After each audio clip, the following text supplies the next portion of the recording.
Alrighty, how are we on? Yeah. Hey, Johnny. I'm here with my mate Stephen Liu. So Hey, yeah. how you going? Yeah. So you and I would have met how long ago? What year did you start Kung Fu? Whoa. Kung Fu. So I remember I started when I was probably in year 6. So when's that? I'm 92. Year 6 would have been like 11 years plus from that. So 2003. 2003. Yeah. That was when I first started, but I didn't Bring that a bit closer to yourself. Yeah. Keep on. That was when I would have first started, but I don't know if I would have seen you. 2003. So let me think. So you started in 2003. Yep. At Teochew Association on Park Road in Cabramatta, right? That's the one. Yep. Okay. So 2003, I would have been 2 years out of high school. Definitely would have been training at Cabramatta by then. So yeah, chances are that's probably when we would have met. I remember Hip back then. Oh, yeah. Right? Because obviously Hip's little chubber, chunky kid. That's the one. And you know, obviously a few of the kids. But I think only more, I think when I think about you, I remember you more from being older. Yes, yeah, same here. Like when I first started, like the people that I remembered were, I was friends with Hip, but we weren't super close until maybe just before we started moving out to this Friday class. What was that at Beecroft? Not Beecroft. So Friday class back then would have been at Castle Hill maybe. So we originally we started at North Rocks. Yep. So when I started in 98, we're at North Rocks. Sorry, actually I lie. When I first started in 98, we were at Thompson's Corner in Beecroft. And so that was like behind a little church. And it was only a very small hall. And that was where I originally started with Master James. And then shortly after that, we moved to North Rocks. And so then we were training out of a small hall where North Rocks tennis courts were. And we trained there for a few years. And then we moved from there to Castle Hill. So I don't remember the years, obviously. But yeah, we moved to Castle Hill and we were training at the back of the Hills Council Chambers. And then from there, we moved to Balcombe Hills Community Centre. So I don't know, which one do you remember? Oh, probably the Balcombe Hills one. So it was the one, you know how, I remember it was Friday class. You go up, North Rocks, go up that highway. I keep forgetting, I'm not really good at roads, but you go up the highway and then you turn left and then you turn right. Okay, this is obviously going to sound stupid, but you know the Domino's where on the corner that used to be that location, and Domino's. The training hall would be just behind a bar. Oh yeah, there, Balcombe right? Bush. Yeah. So that's Balcombe Hills. Okay, right. Yeah, that's the one. Yeah, so that would be Balcombe Hills. Yeah. Okay. So let's go back a bit. All right. So where were you? Where were you born?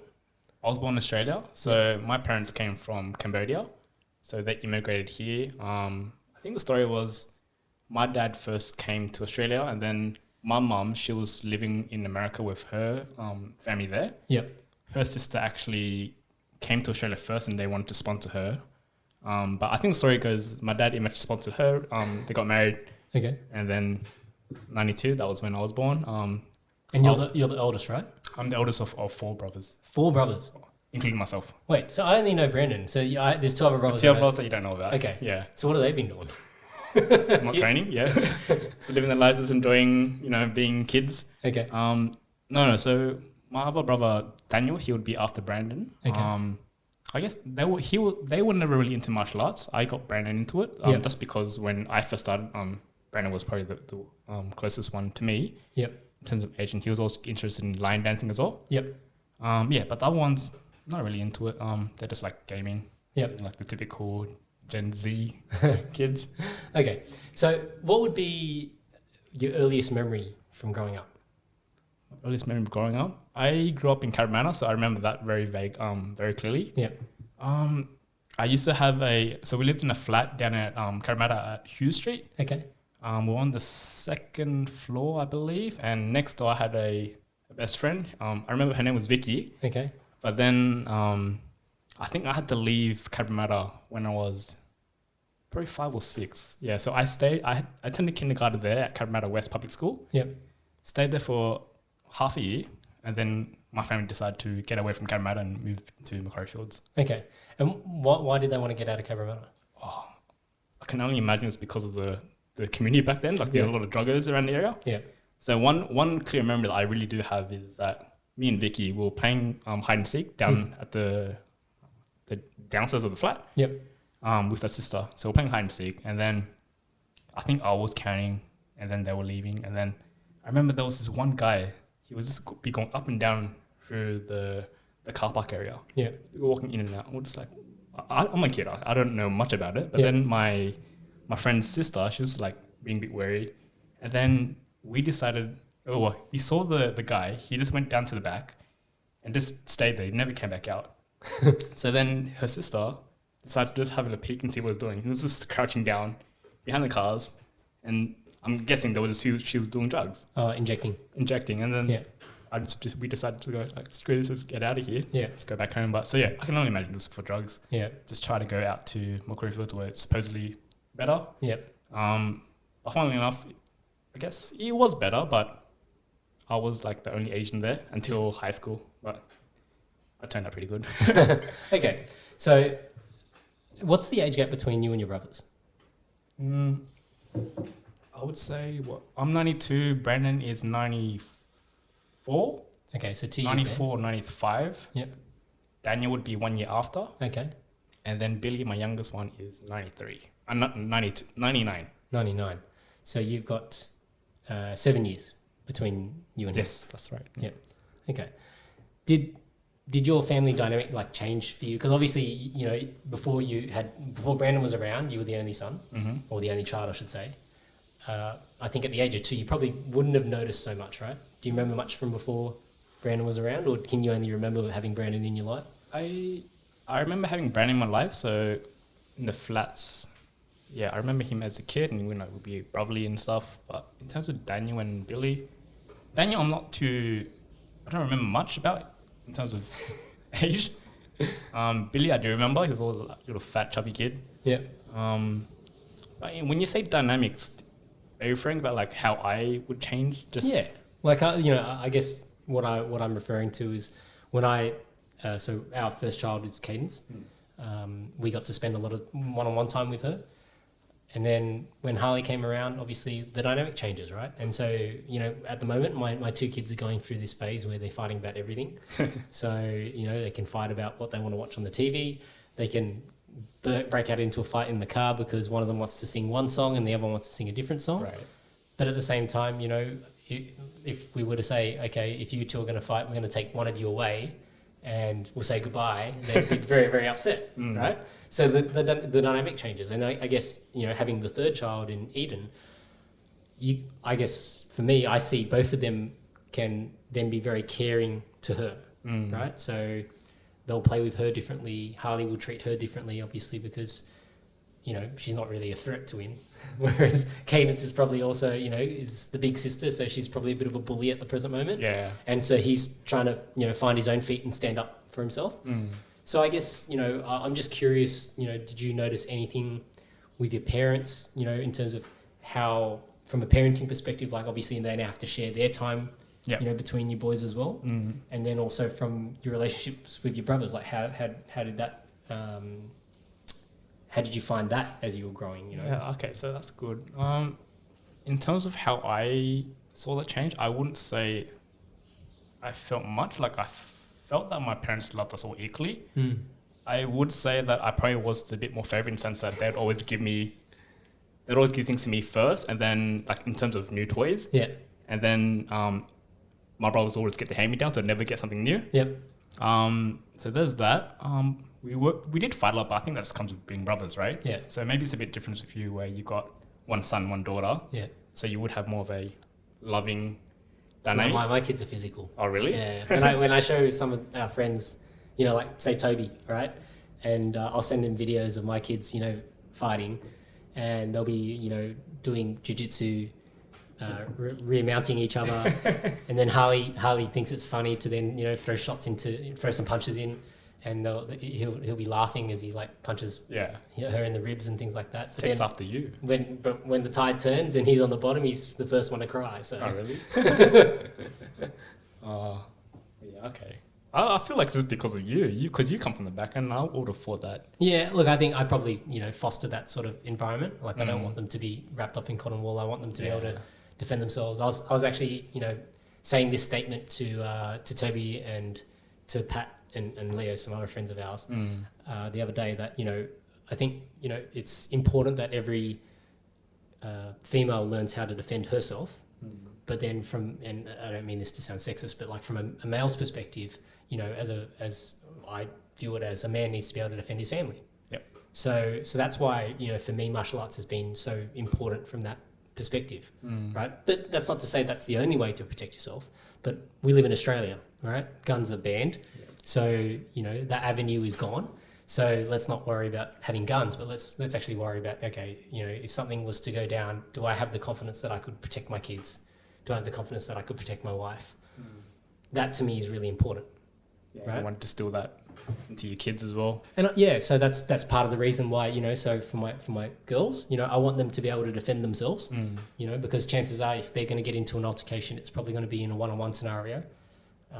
And likely with probably a male. So I want them to be able to protect themselves from that perspective.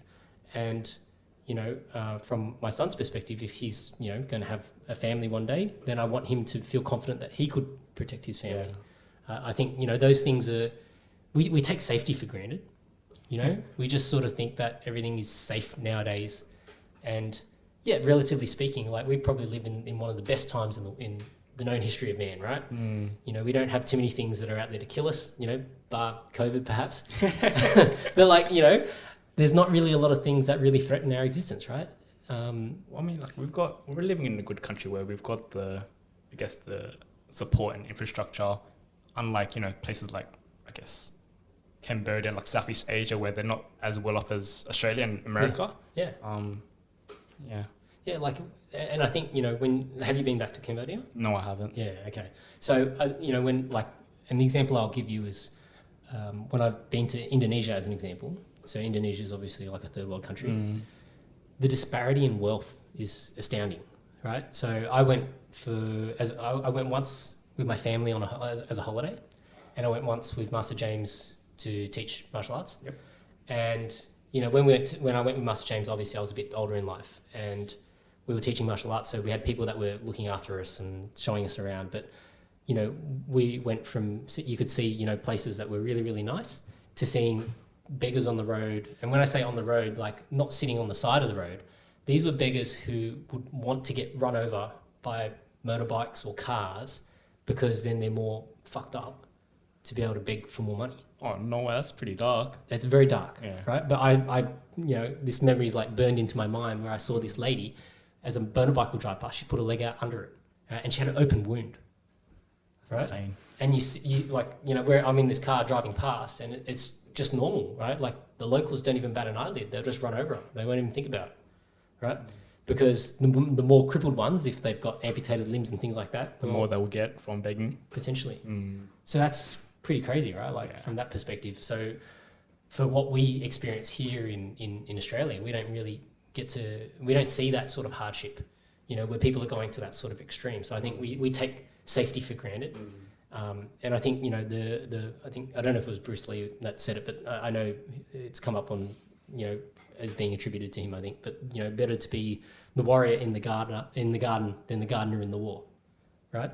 So you can be a warrior in a peaceful place, doing peaceful things. You don't have to always be a savage.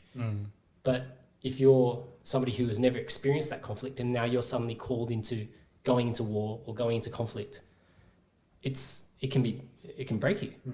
So, that's the same reason why we train, right? We train to experience hardship, to get used to being uncomfortable, so that when we don't need to be in those situations, or when we are in those situations, we're equally as comfortable as not, right? So it's that overcoming adversity, and I think everybody needs that in their lives. And sometimes if life is too good, we try and find those adversities through our relationships. We create problems for ourselves, or for our family, or for our friends, or for our loved ones, because there's nothing else to create adversity in our lives, right? It's kind of like trying to stir up things just to get a bit more excitement in your life. Yeah, I'm sure everybody's been guilty of that before, right? So channel that energy into something productive, right? So And honestly, I didn't actually realize that your family was originally from Cambodia. What did you think they were? China or I thought something? you were just like, I don't know, Vietnamese or I don't know, Lu, L-U-U. Like, what kind of a surname is that, right? Like, Whenever I tell my friends that I'm from Cambodia, they always make the joke, but you're not fucking black. well, yeah, like, so Cambodians are typically darker skin, Darker right? skin, yeah. Yeah, it's like, I think Thais are like that. Laos people are generally like, because that's the triangle, right? Cambodia, that's it, Laos, yeah. and Thailand. I guess, when you go to that specific area. Mm. So from a language perspective, do you guys speak Cambo at home? No, when we were younger, we probably speak Teochew. That was the dialect, so it's a Chinese dialect. Mm-hmm. My parents still speak Cambodian, Khmer. That's the Cambodian language, but it's basically phased out. My Teochew is like at a level of a baby and infant. Yeah. I can only, when I want to speak, it's very broken. I can understand, but communication-wise, speaking back to my grandparents and such, it's pretty difficult. Mm-hmm. So it's pretty lost. So in hindsight, I would have liked to be a bit more. I would have liked to use it a bit more. Yeah. But yeah. So okay, but speaking Teochew, that would mean that originally, your family is from somewhere in China, right? Well, I think that's the common route, but like it doesn't mean to. I mean, historically, the Teochew language would reach in China, then they would immigrate to pockets of Vietnam. There are Teochew people Everywhere. That's it. Yeah. Yeah. So I mean, original wise, yes. Yeah. But I wouldn't. I'm not certain enough to say that my parents' parents would have directly came from China. Yeah. Yeah. Yeah. Okay. Interesting. Yeah. So because I always find that it's one of those things when I think about people that have migrated from other places. One of the things that I always say, typically about say Chinese people that have been to Malaysia, Singapore, Vietnam, Thailand, all those places, they're actually quite Chinese in their customs, right? So as an example, like, for us, line dancing, we love line dancing here in Australia. We probably love it more than people in China love line dancing, right?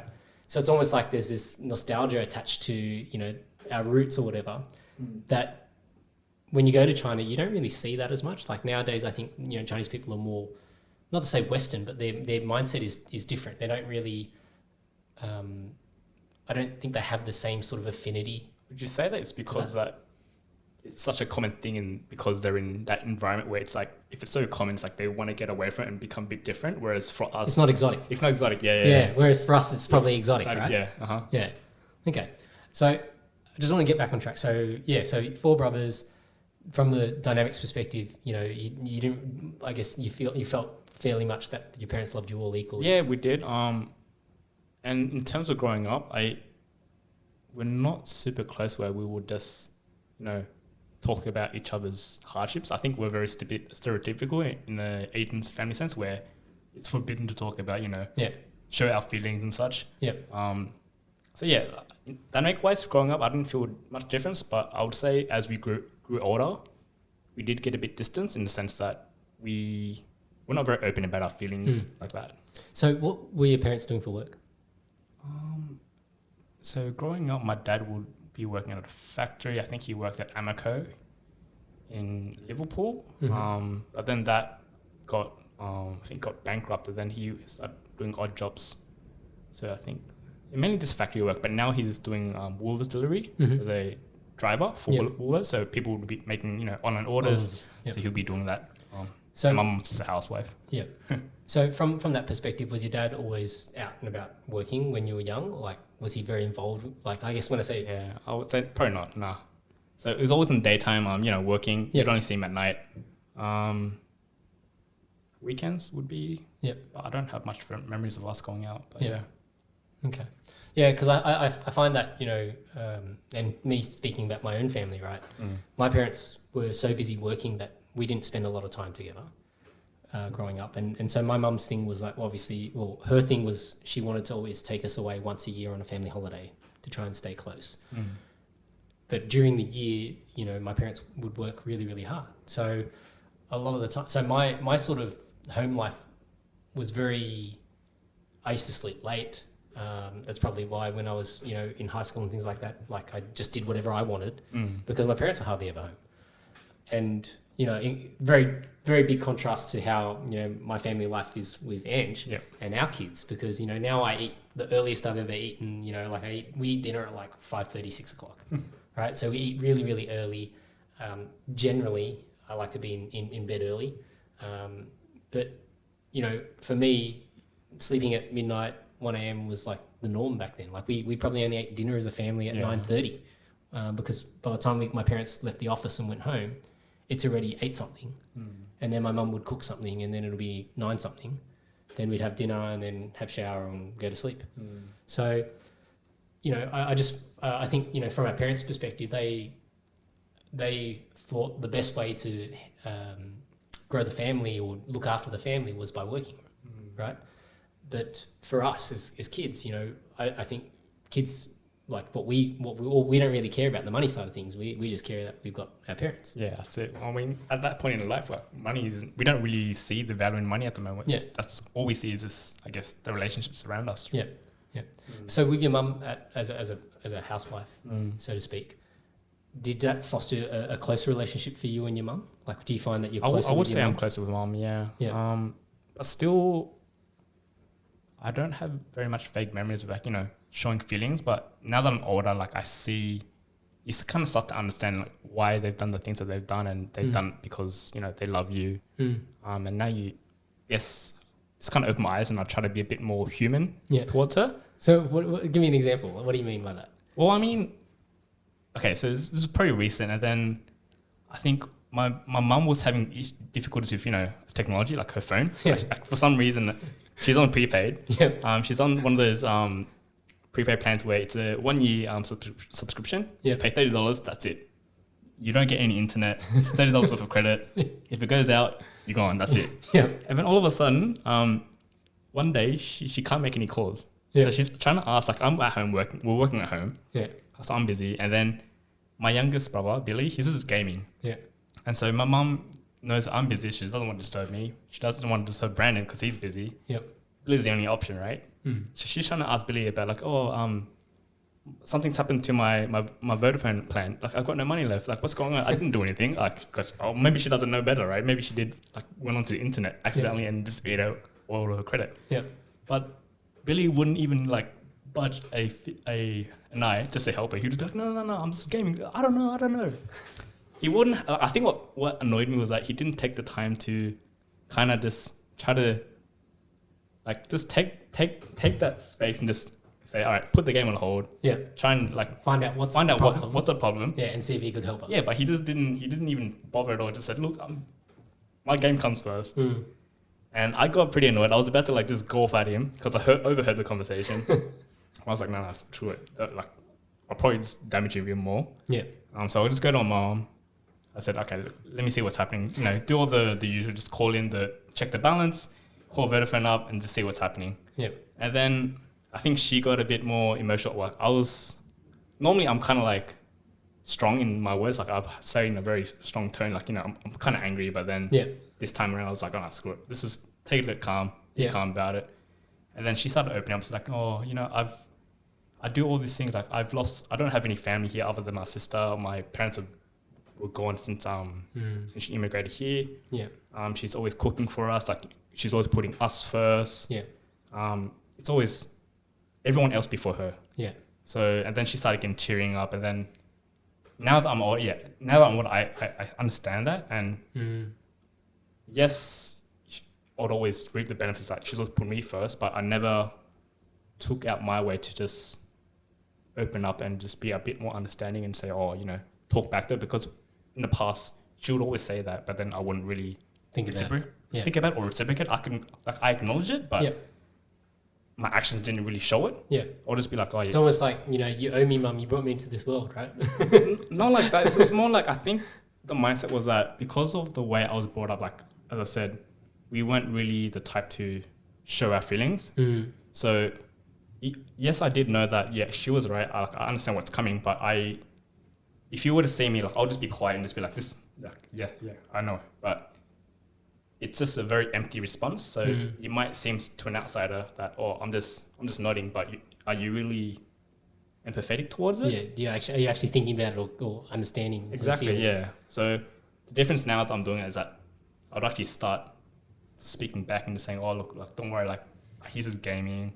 Like, if you ever need anything, just come talk to me. Like, even if I'm busy, like, you know, I always make time for you. Yeah. So it's just, I think that's my way of going from non-emotional because of my upbringing, but even though I would acknowledge it, to actually showing some emotion back. Yeah.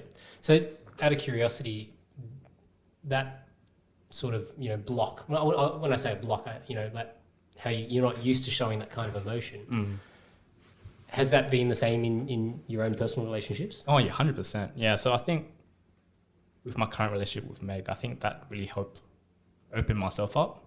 So I think going before that, I would always be like, if we ever did get into an argument of some sort, then we would kind of like just forget about it, just walk away, and then come back, and maybe something would like act as if nothing ever happened. Yeah. So that would be your typical response previously? Yeah, like it would be a very unconditional response where, like, because in my own upbringing, that was kind of what I would just unconsciously do. Yeah. So then I would just do that. That's just become a norm for me, and I just know that in the long run, it's probably not healthy because you haven't actually addressed any of the problems. Exactly, yeah, we haven't addressed problems, and you know, maybe the first time you let it slide, right? Yep. But the next time it happens, you might let it slide again, but then they slowly build up, and then it becomes a big volcano. Then all of a sudden, all it takes is one, I guess, nail and hammer. Yeah. And then all emotions come flying out, and then all of a sudden, it's like all these problems are happening now, and we say that, we bring up the problems like, oh, back then you did this. It's like, oh, why didn't you bring it back up? Yeah. It's because we never addressed it. And then I kind of realized like, oh, look, this has to change. So I think I told to Meg, this was quite recent, I said, if we ever get into an argument, we need to like stop it, just address it. Don't be scared about just hurting other person's feelings and just be a bit more open about it. Yeah. And also, I don't know if this is a bit corny, but we also made a promise like every time we see each other, if we spend the whole day with each other, we would have to say one good thing and one bad thing about each other at the end of the day. Yep. Just so that we kind of, that would help me break out of my bad habit of just not, I guess, avoiding the problem, those emotional problems, and be a bit more open about it so that, it doesn't blow up to the same extent as before. Yeah. Yeah, I think, you know, there needs to be that element of, not to say closure, but I think everything needs to have an outcome. And then it's almost like, you know, you've got all these loose ends. So if they never get resolved, they're still there. You know, it doesn't matter, you know, that you've sort of gone the silent route or whatever and not discussed it. They're still there. But I think, you know, so for me personally, when I get angry or frustrated or whatever, I just need to be alone. Like I need to have that time to process it, and then I can come back to it more rationally. Because, you know, I think everybody, when the emotions are heightened, you're not going to give the best response. Yes. Right? So I think, you know, sometimes attacking it straight away is not the best possible solution. Sometimes, well, I know for me, that's not my preferred solution, because I get over things very quickly. You know, I need to just process, you know, have my moment, whether if shit hits the fan, try not to say anything that's, you know, irreversible. and then, you know, take that moment to breathe and then come back to it and then open up the discussion again. Yeah, come back with an open mind, not with a very turbulent mind. But sometimes, like, you know, the damage is already done, right? Like, you know, and like from Angela's perspective, I feel like, you know, she's more that kind of person where she'll let it build up and then sometimes it'll explode like that as well. And so, you know, she would often say it's, you know, like, I'm a very hard person to talk to, because sometimes she'll come out of the discussion feeling like she's in the wrong, and that shouldn't be the case either, right? Sometimes it should. A person, like, how you feel is how you feel, right? So having someone that, you know, like, it shouldn't be just about that, you know, one person feels this way, one person feels that way. It's, you have a right to express how you feel, but then for me, I like to go through, what's the rationale behind that? Because if there is a logical rationale behind that, then at least we can get one step closer to solving that problem, right? But if we can't actually pinpoint, you know, what are we trying to resolve? Yeah. You're trying to find out what the root cause is and just address that. Yeah, like, it's like basically you're plugging the symptoms, but you never address the root cause. That's it. And if you never fix the root cause, then it's always going to be happen again. Yeah, it's going to happen again. It doesn't matter how long you wait, right? Just because it's, you know, intermittent, right? It's like a fault with your car, right? Just because it's intermittent doesn't mean that it's not there. And then if it was to happen at the worst possible time, then you can have some really bad consequences as a result of it. Because everybody has a breaking point, right? And sometimes it's not even directed directly at you as a person, right? Like you could have had the worst day in the world. That's it, yeah. And you're now harboring those feelings, and then you unleash it on the next sorry person that comes down your pathway, right? So we went on a really big tangent, right?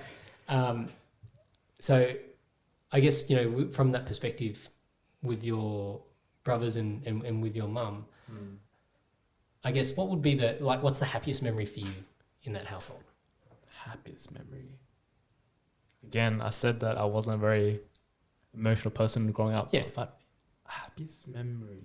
I really can't think anything on the top of my head. I can tell you a funny memory. Go for it. I remember this is for the HSC. Yeah. I got, I don't want to sound egotistical, but I got an 8 of 99.9. No, 98.5. Yeah, 98.5. Yep. So I was like, oh yeah, sweet. Got that. And then like my parents, they're not too academically, they don't care about my academics. They're just, as long as I'm doing good, they're happy with that. Yeah. But I thought like this is a big achievement for me. So I'm like, all right, I'm pretty proud of it. I'm going to tell my parents. Yeah. So I go to my parents, hey, my HSC marks got back. And they're like, oh yeah, what'd you get? And I'm just like, to my dad, 98.5. And then all I get is a, oh yeah, it's good. Good job. He just walks away. And then I was like, all right, just go back to my room. I was expecting more than that, like, a good job, son. And he probably didn't realize what the scale is, right? Surely he's got to realize it's out of 100. You never know, right? Yeah, but that was a funny reaction, a funny story that I remember. In terms of happy one, I still can't think of one at the moment. Okay. So as a kid, right? So how would you describe yourself as a kid? Like and I know people change, right? So let's say in primary school, how would you describe yourself as a kid? I'd say probably like a quiet person. Wasn't as adventurous. Probably more of like a follower. Like I would always just do whatever my friends do. No questions asked. Just if they're doing it, it's like just follow the herd type of mentality. Very quiet. Not very. Wouldn't say social, but I wouldn't be going out of my way just to make people happy. Just kept to myself quite often. Yeah. Okay. And then when you, I guess, going into high school, did that change for you? Were you still that sort of quiet? Yeah, I'm probably still quiet, but I did became a bit more of a class clown towards the end of things. And what do you think drove that behavior? Just made people laugh, really. Entertain people. I guess it kind of got me out of my shell of being, the quiet person as well. Guess that was an outlet. But I mean, you're obviously academic, right? Yeah. So from that perspective, I'm guessing like maths is obviously one of your strong suits, right? Yes. We'll get into that as well. Okay. Yeah. But like maths is obviously one of your strong suits. But from that perspective, what subjects did you do for year 12? Year 12, maths. Yeah, it's the nerdy ones. So maths, physics, chemistry, standard English, studies of religion, and Studies of religion? Yeah, studies of religion. How come? It's because I needed one more extra unit. Okay. Yeah, just because I think in year 11 you need to do 12 or 10 or 12 units of study. I just needed that because I did Japanese. I did extension 1 math, so that was considered half 1 unit at the time, and I needed an extra half unit just to get up that threshold, and that was why I chose studies of religion. Okay. It's pretty much like a throwaway subject. Okay. Do you remember anything from that subject? We learned about Buddhism, Hinduism. That was about it. Okay. So from that perspective, do you have any beliefs? What are your beliefs? Yeah. Okay. So I follow, my family is Buddhist. Yep. I wouldn't say I'm super religious about it. It's more about just the principles, like, just be a good person and just, you get good things. Kind of like the karma. Like if you do good, then you'll be fine. Yeah. But it's nothing like, I have to do this, I have to do that because this religion says so. It's more about just be a good person and just try to be as kind as person to everyone. That's it. Okay. I'm curious because obviously, you have a critical thinking mind because we'll talk about maths because obviously when you went to university, you studied maths, right? Yes, I did. So, but, have you ever used that critical thinking to sort of question those things? Oh yeah, 100%. So then where does that lead you? So, when you go and question... Like religion? Yeah. Question religion, question your beliefs of the world. Yeah, well... How does that help you to structure your worldview? Well, as I said, like I'm in terms of the Buddhist belief, like I think the good part is that it doesn't have an actual God to worship in a sense. Mm-hmm. It's more about just the beliefs and concepts. Just do a good thing and then you'll get good karma and then hopefully you reincarnate into a better life. That part, I don't believe about that part, but it's more about the principle. The God, all about the things with gods and multiple gods, like Hinduism, Islam, Christianity. That stuff, like I don't, in terms of the whole God aspect, I don't believe in. Okay, but I do respect the fact that there are principles where it just teaches you all about being a good person. Yeah. Some religions they say that you have to do this in order to get to a certain afterlife, and you get rewarded in that sense. I don't really agree with that, but take that aside. They all have good principles, and that the whole goal is that you're trying to be a better human being, right? Yeah. So that's what I take from that. Okay. Yeah. So from your perspective, most people believe in the Big Bang, right? So that's a fair assumption, right? So I wouldn't say most people. Well, I think most people would agree that there was some sort of spark that kicked the universe off, right? No, what if you're a Christian? They thought that God made the world. Well, what something has to give energy to create the spark to cause the Big Bang, right? Yeah, they would just argue that it's God. God created everything. That's a logical... That could be a logical... Big Bang? Yeah. Right? They wouldn't term it a Big Bang, though, but they'll just be like, hey, God just created this. Well, okay, so let me give you this analogy, right? Okay. So let's say, think of like a flat lake, right? So the water is just flat. And there's no edges to this lake. So basically the water just goes for infinity. Yep, it just spans out. And if I, go and put my finger and touch the middle of the lake, so arbitrary point that is the middle of the lake, what's going to happen? So I touch this point on the water, ripples start to happen. Yep. And the ripples will echo out from that point, and typically they would echo out to the end point. But if we're talking about this lake is infinitely large, these ripples will go forever. So if you think about it logically and you go back to the Big Bang, right? You have this one arbitrary point and boom, and then the universe starts expanding out from that one point, right? Much like my ripple analogy. Now the question is whose finger was that? Right? That's true, but then that's the thing. So like if you're putting that analogy of, you've got an infinite plane of water, and then all of a sudden, okay, so you're talking about... I'm using water just for the imagery, right? Because most people can picture what, how that would look. Yeah, see, I was about to go full technical and be like, you're talking about, you have this two-dimensional space, and then all of a sudden, this entity comes out from like some other... It's an arbitrary point, exactly, right? Yeah. Because it's not to say that that's the center of the universe where I've touched, right? If I'm just using the water as to sort of describe it, right? Yeah. But if that's the image, and wherever that finger is touched to make the ripples start to go out, the point is that there has to be some sort of energy that creates this initial spark, right? So without another, a competing hypothesis that says, well, that's impossible, it's still logical to say that. Oh yeah, of course, yeah. So I guess you're arguing about the point that, do I feel that it's logical that the Big Bang or something was a spark to create the universe as we know it today, right? Yeah. Then I believe that. Yeah.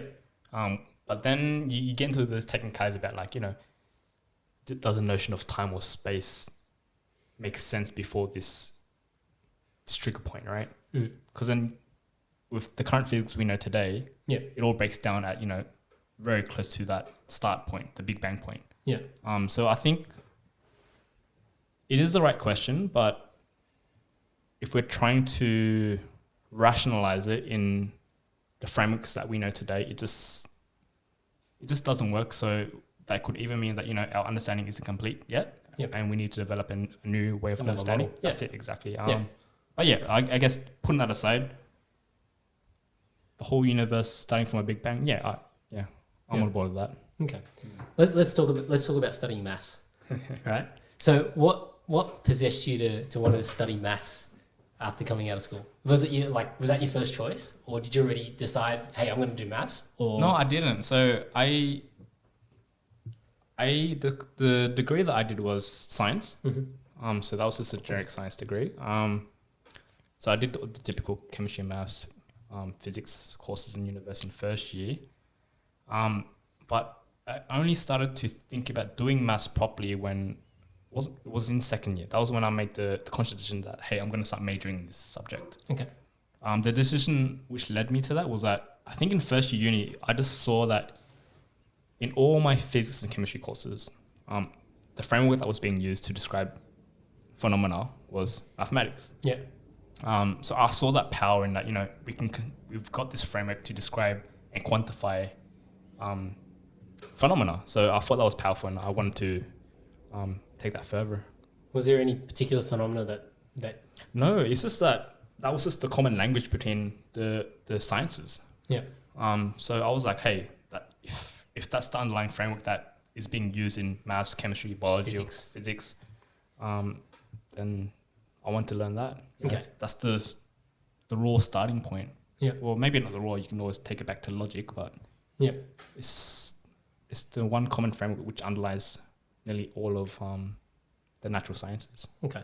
And then, you know, in studying maths, did you have any idea that what you wanted to do post-degree? Post-degree, no. So, I mean, there was a time where I really actually did want to become an academic.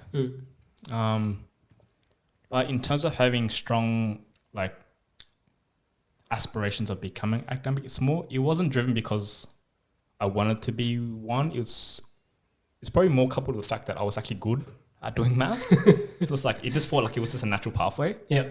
And at the time, I wasn't really thinking much about, you know, getting to the real world and, you know, get a corporate degree, a corporate job and such. Yep. I just felt like, you know, I'm enjoying what I'm doing. I'm good at it. Just keep going with it. Yeah. Yeah. So you went from university, you went to honors degree, did well in that. And yeah, the natural course was this postdoctorate degree. Yeah. So then when you do your postdoctorate degree, I'm guessing you had to write a thesis, right? Yeah. So what did you write your thesis on? So the title was, I think it was Experimental Asymptotics on Discrete Difference Equations. Okay. So you're going to have to break that down. Yeah. So put it basically, I'm applying a set of mathematical methods on equations which are hard to solve. So there are two types of equations. There's one class called linear. Yep. Where you can pretty much just get a closed form solution and you can describe what happens for any type of variables that you put in. Okay, that's so good. Would an example be like, say, you know, 1 + 1 is 2, 2 + 1 is 3? Is that a linear? Stuff so like that. Yeah, linear, right? yeah. And you've got some sort of like, you know, it's the solution for this equation is the sine function. Yeah, and you know how the sine function behaves. Yeah, it's the peaks and troughs. Peaks and troughs. Yeah, you've okay. got like the crux of it is that you've got an equation and you know what the solution you know what the solution is. You know how to obtain it. Once you obtain it, you know everything about the equation. Yep. And then you've got the flip side where you've got nonlinear equations where you can know what the solution is under, I guess, some assumptions of the equation, but in terms of getting the solution for the non-touched, non-simplified equation, it's pretty difficult. In most cases, impossible.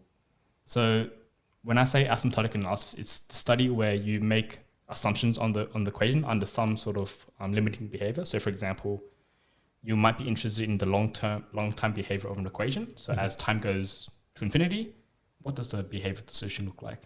Okay. So you make some sort of assumptions, and as long as they're valid, you might be able to simplify the equation in a way that you're able to get a solution as if it was a linear equation. Okay, but what's the benefit of this? So when you're doing that kind of computation, what kind of problems are you trying to solve? So is there a practical application for it, or is it just more... The ones that I studied, I wouldn't say there isn't any practical application yet. It's more about just mathematical interest. Mm-hmm. Yeah, but in terms of practical, there are cases where you can do these type of limiting analysis where you would say, oh, in the behavior as t goes infinity, you can get this solution. In the behavior as t goes to 0, you can get this equation. And then you could also do this fancy way of finding a connection between these two types of behavior to get the whole picture of the original equation. So that satisfies both criteria. That's it. Yeah. So you're basically getting a solution at two different local behaviors. Yeah. And you're able to reconstruct the global solution Yep. from these two local solutions. Yeah. So that's what they call a connection problem. So would that be, and this is way out of my depth, right? But when they talk about, when we talk about electrons, right? And how electrons can be, so I guess in the quantum idea, they can be in any sort of array. Position, yeah.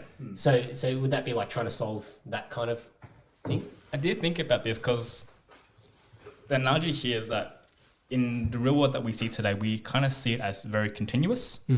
But as you zoom into the microscopic world, you find that you go from continuous behavior to very discrete phenomena. So I guess one way to put it is that we're looking at this table. It looks like it's very smooth surface, right? But as we zoom into it, we might say that, oh, it's actually rugged. Yep.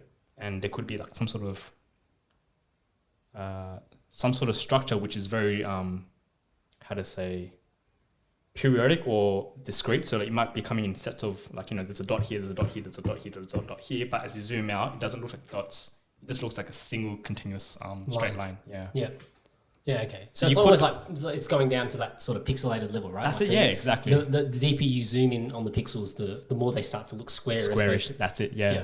So you could think of it that sense where it's like you have that limiting behavior. So maybe you could have an equation which describes some sort of continuous behavior that we're more familiar with, but then you're able to manipulate it in a way that you could zoom it into the space of it so that you go from continuous to a discrete setting, and then you're able to do that type of analysis from there as well. Yeah. All right. That just hurt my head a lot. Okay. I probably sound like an idiot, but yeah. So once you did your PhD, so when you publish a thesis, right? Does it then have to be reviewed, or what happens? Oh yeah, 100%. Yeah. So the whole way that a PhD gets assessed is that, well, the way that I got assessed was you send out your thesis to at least 3 academic specialists across the world, and then they get their feedback, and I think at least 2 of them has to say, "Yep, you've got your thesis is good, it's original enough." Yep. And then you get the award. But in the American system, I think what happens is that it's a bit more intense, where you have to go through a process. It's basically a defense. That's what they call it. And what you do in the defense is that it's kind of like an interview where you're actually presenting your work to a panel of academics. So kind of like how I got assessed, but rather than saying, hey, here's my thesis, read it and assess it, you actually have to present to these people and defend it. And they'll be asking questions live to you. So they'll have a query, you need to be able to defend it. Okay. So it's a bit more intense, but yeah, same outcome. If you're able to fully defend it, then you'll get the award. And I think the benefit of that is that you'll know when you passed, because you either if you couldn't answer the questions, then you probably didn't. Yeah. Whereas with this one, it's like you just send it and just you wait, and hope you get the good news. So did you know the academics that you sent your paper to, or did the university organise that, or do you organise it? No, so it was the university. So I knew them in the sense that I knew that 2 out of 3 of them were, well, actually all three of them were related to my supervisor. Okay. So I think I had related as in like family relation? Not family relation. So I was going to say that's a lot of academics. Yeah. So my supervisor, one of them he studied under when he was doing his master's degree. Yep. The other 2, so one of them he was his former PhD advisor, and the third one So the third one probably not related. It was more like he was the father of my area of research. Okay. Yeah. Okay. And then, do you remember what their feedback was? Was there any feedback that you had? Yeah, I remember saying I was pretty surprised. I was pretty happy. So they gave me really good feedback and saying, this is outstanding work, this and that. So it was I was pretty proud that I was able to get that recognition from like these top dogs in this area, like especially when one of them was the person that actually started this area of research. Yeah. Because going into it, I was very daunted, and I knew that I was reading their research papers and how they presented. They had very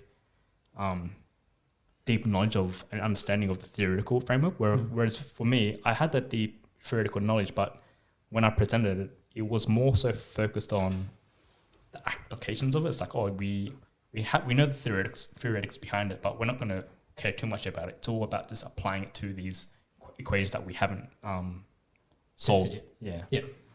Okay. So yeah, I guess for me, it's just more like,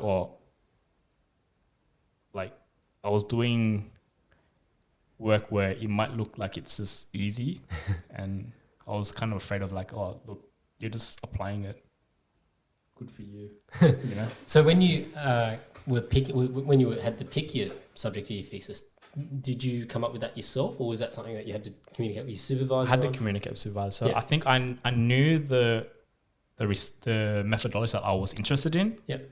But I didn't know what type of equations I want to apply it to. So basically, the supervisor I had, she was interested in these class of equations that she was interested in, and their behavior of the solutions weren't known. Yeah. So, and I was interested in applying methods to uncover solutions to equations that you don't really know. So I think that was a good match. Yeah. So I wanted that. So I didn't necessarily enjoy or care about the relevance of those equations. I cared more about like just applying and just getting behavior, understanding things about them. Yeah.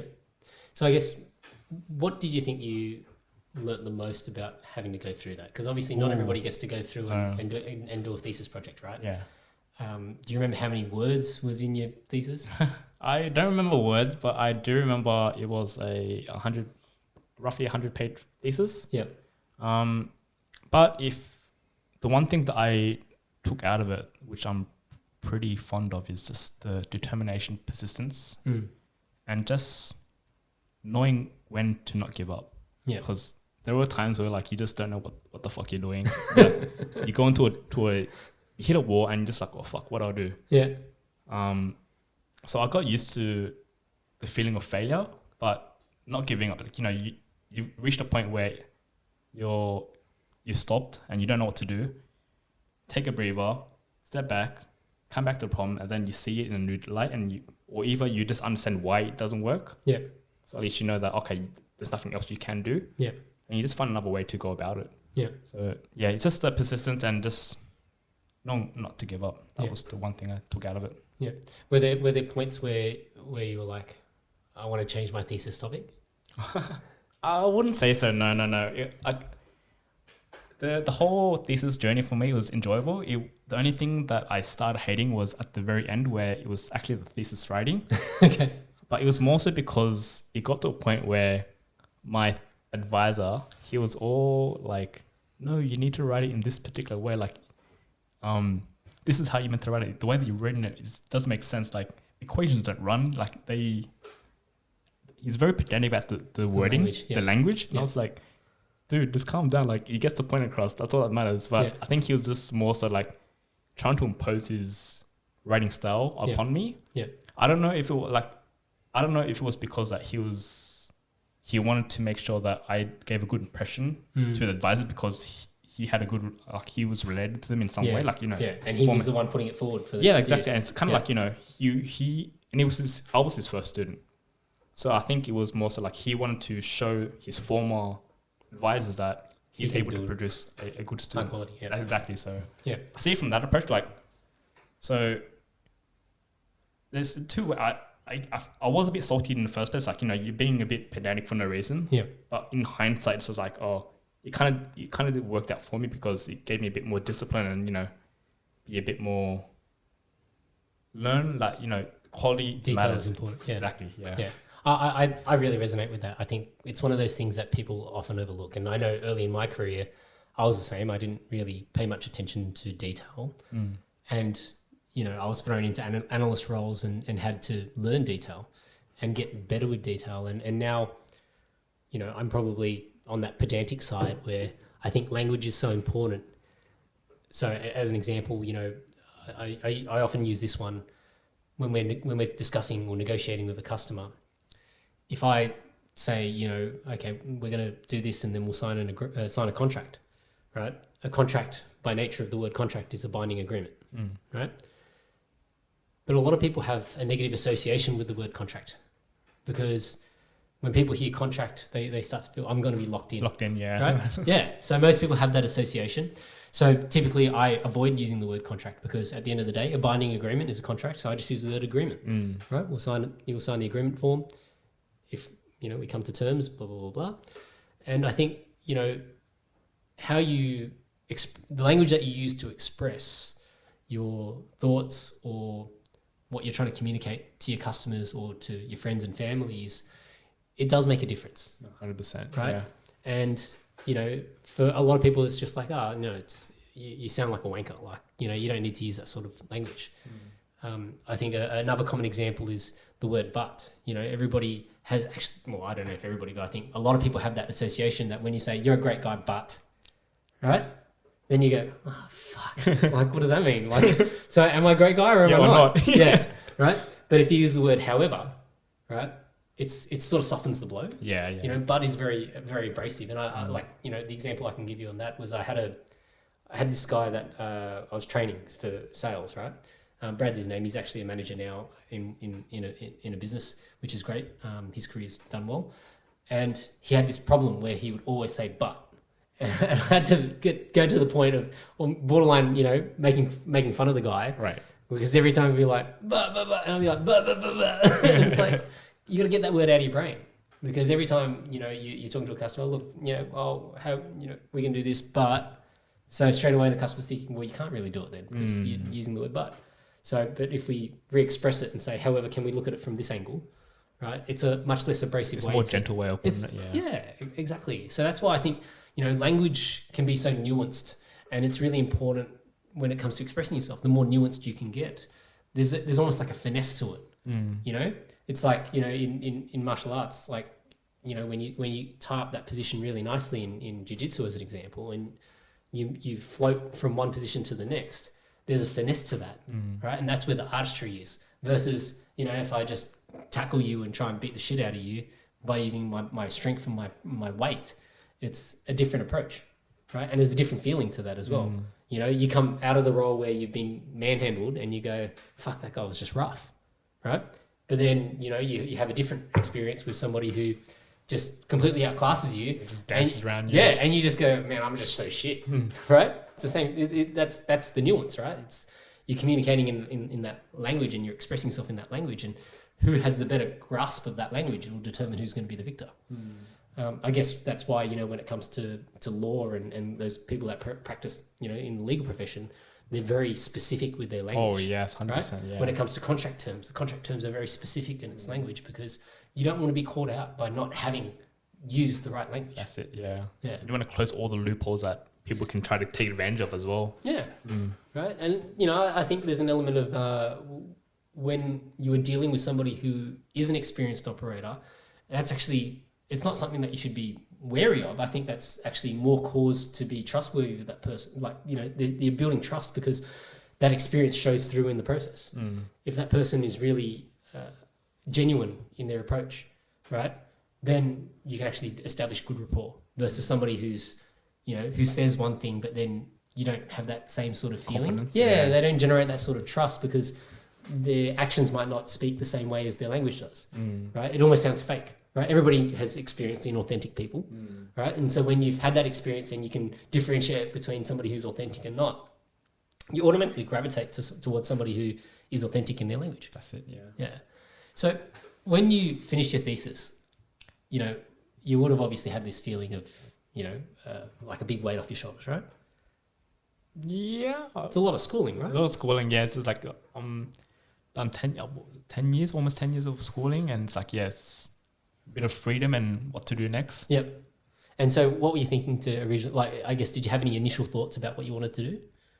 Oh, I think what helped me firm my decision was that the whole writing the thesis was like maybe I've seen, like, if I'm going to deal with politics, I might as well get into a profession where I'll be making good money, and if I'm going to have to deal with it. Yeah. Whereas if I were to deal with academics and, if I'm going to deal with politics there, probably get paid like, X amount. Yeah. But in the corporate world, you can deal with the same amount of politics, Yeah. but get paid more. So I was like, all right, let's just do that. Yeah. And out of curiosity, from the academic side, like I think there's obviously politics in both corporate and in academia, right? Did you ever experience any of that sort of bureaucracy? No, like the only bureaucracy that I would dealt with was just the writing parts. It's like, I guess maybe it wasn't bureaucracy in the sense that, you know, you have to do this always, you know, it's not going to be favored upon. Like it's not, that type of topic isn't what everyone's doing. You're doing things that no one shouldn't be doing. It was more so just like, you know, just silly things for me. So it's like, fuck, man. You know, like you're telling me to write in a way that is for you, but I've got my own way of writing. Yeah. You can't change that. Like, you know, this is my Your way. voice. It's your voice. Yeah, it's my way of expressing my artistry. Yeah. So I felt that if I'm being forced to do it in a particular way, it's like, I might as well just go somewhere else where you can tell me to do this do things in a particular way, but I'll get rewarded for it. Yeah. More better outside. Yeah. So, yeah. Okay. So from that perspective, then, you know, so you decided that you wanted to move more into the corporate space.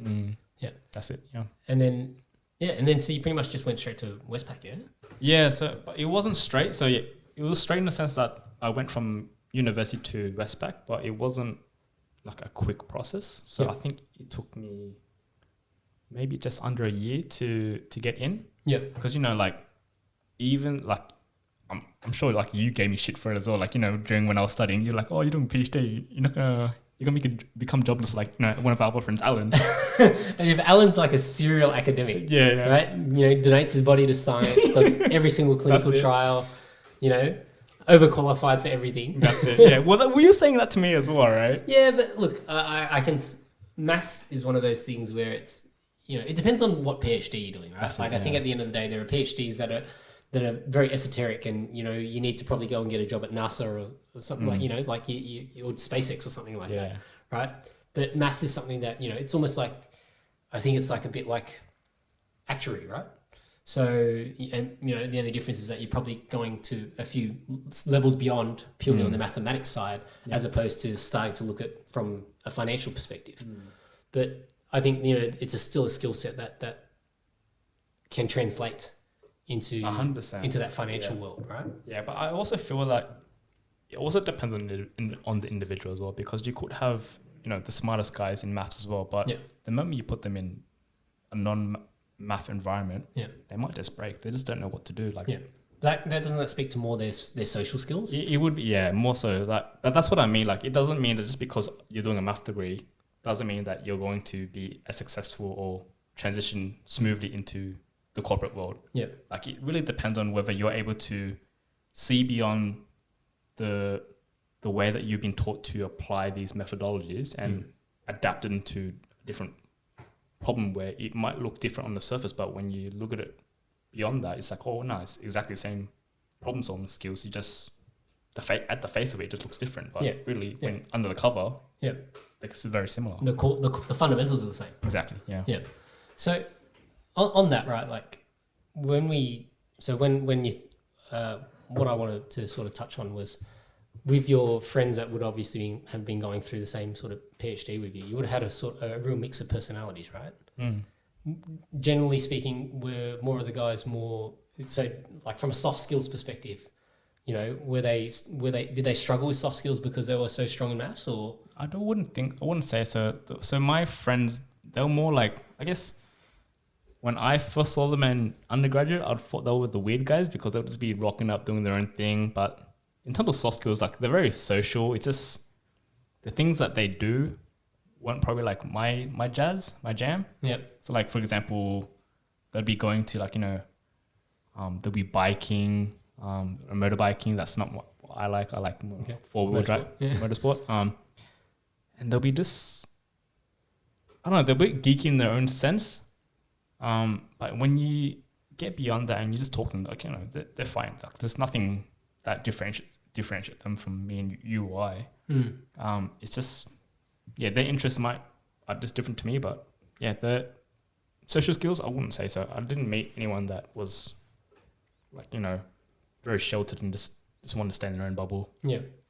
The reason why I wonder is because, you know, one of my mates, so part of the reason why I started the podcast, I always talk about him, but my mate Age, who, you know, committed suicide. So he loved maths, right? Like, it was one of those things for him where it was like, he loved it because it's black and white, right? Like, there's a clear cut answer. Yeah. And, you know, I guess I wonder if he ever struggled from that perspective. Like, he was fine from a social perspective as well, right? So on the, you know, from my perspective, I think, you know, he had no issues making friends and all that sort of stuff. But obviously, you know, he must have felt some form of loneliness, you know, whether it's family driven or whether it's, you know, other things that were going on in his life at that point in time. But I just wonder whether, you know, and it goes to show, you know, people of any sort of academic caliber can make that decision, right? But I just wonder whether, you know, there is a not a link, but like a certain characteristic of yeah. In saying that, like, I did have a colleague, a friend who did commit suicide as well. Yeah. But yeah, at the same time, like, I think same situation, like the front of it, you didn't. He was social. You know, everything looked fine. Yeah. But yeah, like you just don't know what's going on behind closed doors. So like, you know, we heard about things about in hindsight about how he had a stepfather. So we were kind of like, oh, stepfather, that's already ringing bells in hindsight. But yeah, like, he never brought anything up about his relationship with his family. And just never gave us any sign of, you know, negativity or any thought about committing suicide. Because what happened was that we were actually due to go to a conference, and he was going to have his birthday by the time that we come back. But he didn't decide to go to the conference. Yeah. So we're like, oh, hey, like, when we come back, we're going to hang out. We're going to, you know, celebrate your birthday party, and, you know, it will be good. We already made plans and set. We already had plans set for, you know, when we come back. So it wasn't until, like, on the second day of the conference, our supervisors gathered all of us and just got us to sit down in a circle and just broke the bad news. And then we're just like, what the fuck?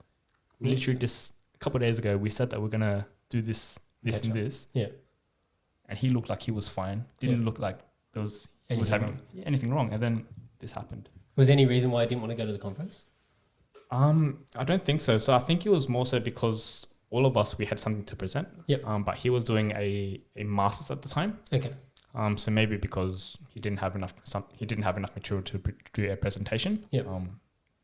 But yeah, other than that, I don't see anything why. Maybe that was his low-key decision. Yeah. That he knew that he was going to do it. Yeah. Yeah. And I guess what were your emotions, you know, going through that? You know, I guess, you know, speaking to my emotions. So, you know, Ivan, one of my high school friends, and I we only had dinner with him, you know, 5 days before it happened. Yeah. We're probably the last guys that saw him. And, you know, for us, well, for me, it was like a bit of shock and disbelief. Yeah. Right. And then the next, obviously, emotions were, what did I miss? You know, how did I miss something? Because, you know, we only just saw the guy a few days ago. Like, what did we miss? Did he come and see us? And that was part of the reason.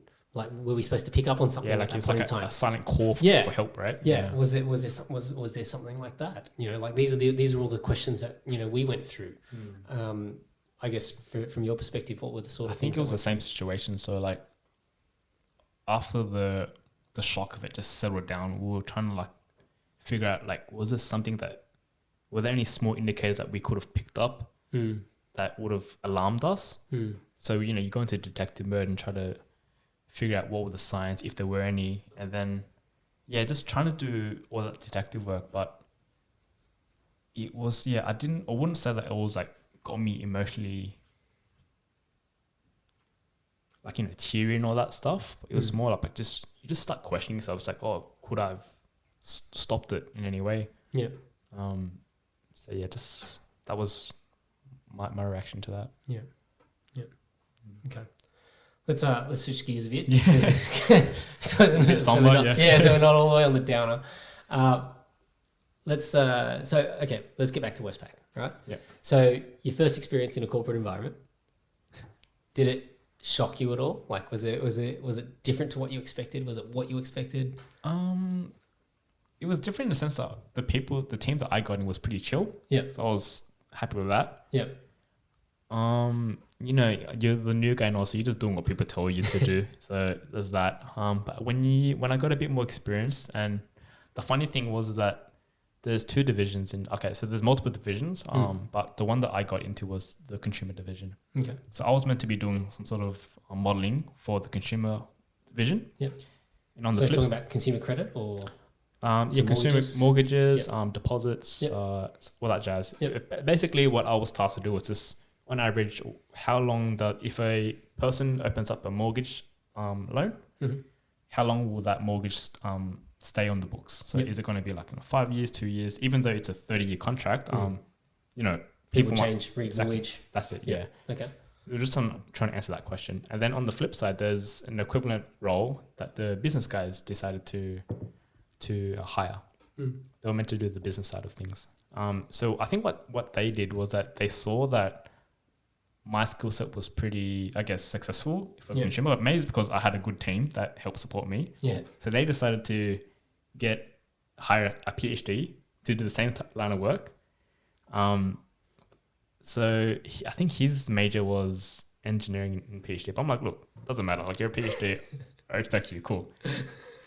So then, like, because he was doing the same work as me, and I was there for like a couple months longer, they were like, oh, hey, can you just assist him so that he can get the ball rolling and, you know, he'll be on his way. Yeah. So I'm like, you know, all right, cool. I can help you out. Cool. Here's the code. I'm trying to like teach him all the way through.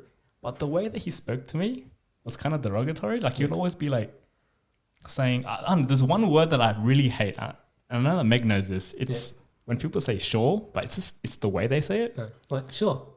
Not even like that. Like when they go to sure. Like, it's just very monotone. Yeah. It's like if I were to say something to you, like I'm trying to give a piece of advice or say, oh, this is how you do it. And then all of a sudden you just say, sure.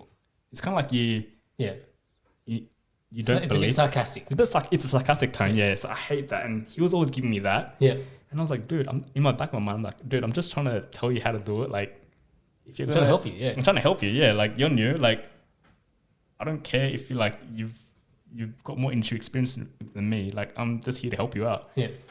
So I think at one point I decided to be a bit less helpful, only because it got to a point where, yes, he had all the code and documentation, but he was telling me to do things for him. So the way that I saw it was like, this is the way that we've done in consumer land. Yeah. If you want to do it a different way, you've already got our base code. Yeah, you just go on. You can often modify yourself. And I was like, but I kept trying to tell that to him, but he'll come back to me like, hey, can you do it for me? And I was like, what the fuck, why? Yeah. In the back of my mind, I'm like, you're probably trying to do this because if I do it for you, you can put the blame on me, and then you get me to fix all your wrongs, right? So there came a point where it was like, fuck you, cunt. Well, I didn't say fuck you, cunt. Like, I kind of berated him personally because there are a few of these other guys around me, and he's asked me for this work. I'm like, dude, I already gave you the code. If you want to, this is the way we've done it, and it works for us. We're fine. We've like documented and explained to the people that why we've done the way we've done it. Yeah. If you want to modify it and add this extra variable, you can do it yourself. Yeah. You can do whatever you want. You just need to make sure that you explain to your stakeholders that you've done it this way, and this is why it differs from how we've done it. Yeah. You've got the skill set. Yeah. Do it. Don't tell me to do it because I'm not doing your work for you. Yeah. Well, otherwise you might want to take your credit for your work. Yeah. Well, exactly. Yeah. There's that as well. Yeah. And then, because I said it, at this point, I was a break once. Like, man, fuck off, man. You treat me like shit. Like, you don't respect me. I'm trying to help you out. Yeah. You're being a dick to me. Yeah. So I said it in this, like the angriest tone I said, I did. Yeah. Very monotone. And he was like, oh, yeah, okay. I think at that point, he got the point. Yeah. And then all these other guys, when he left, he was like, dude, you just fucking wrecked him. I was like, you don't know the history between him and I.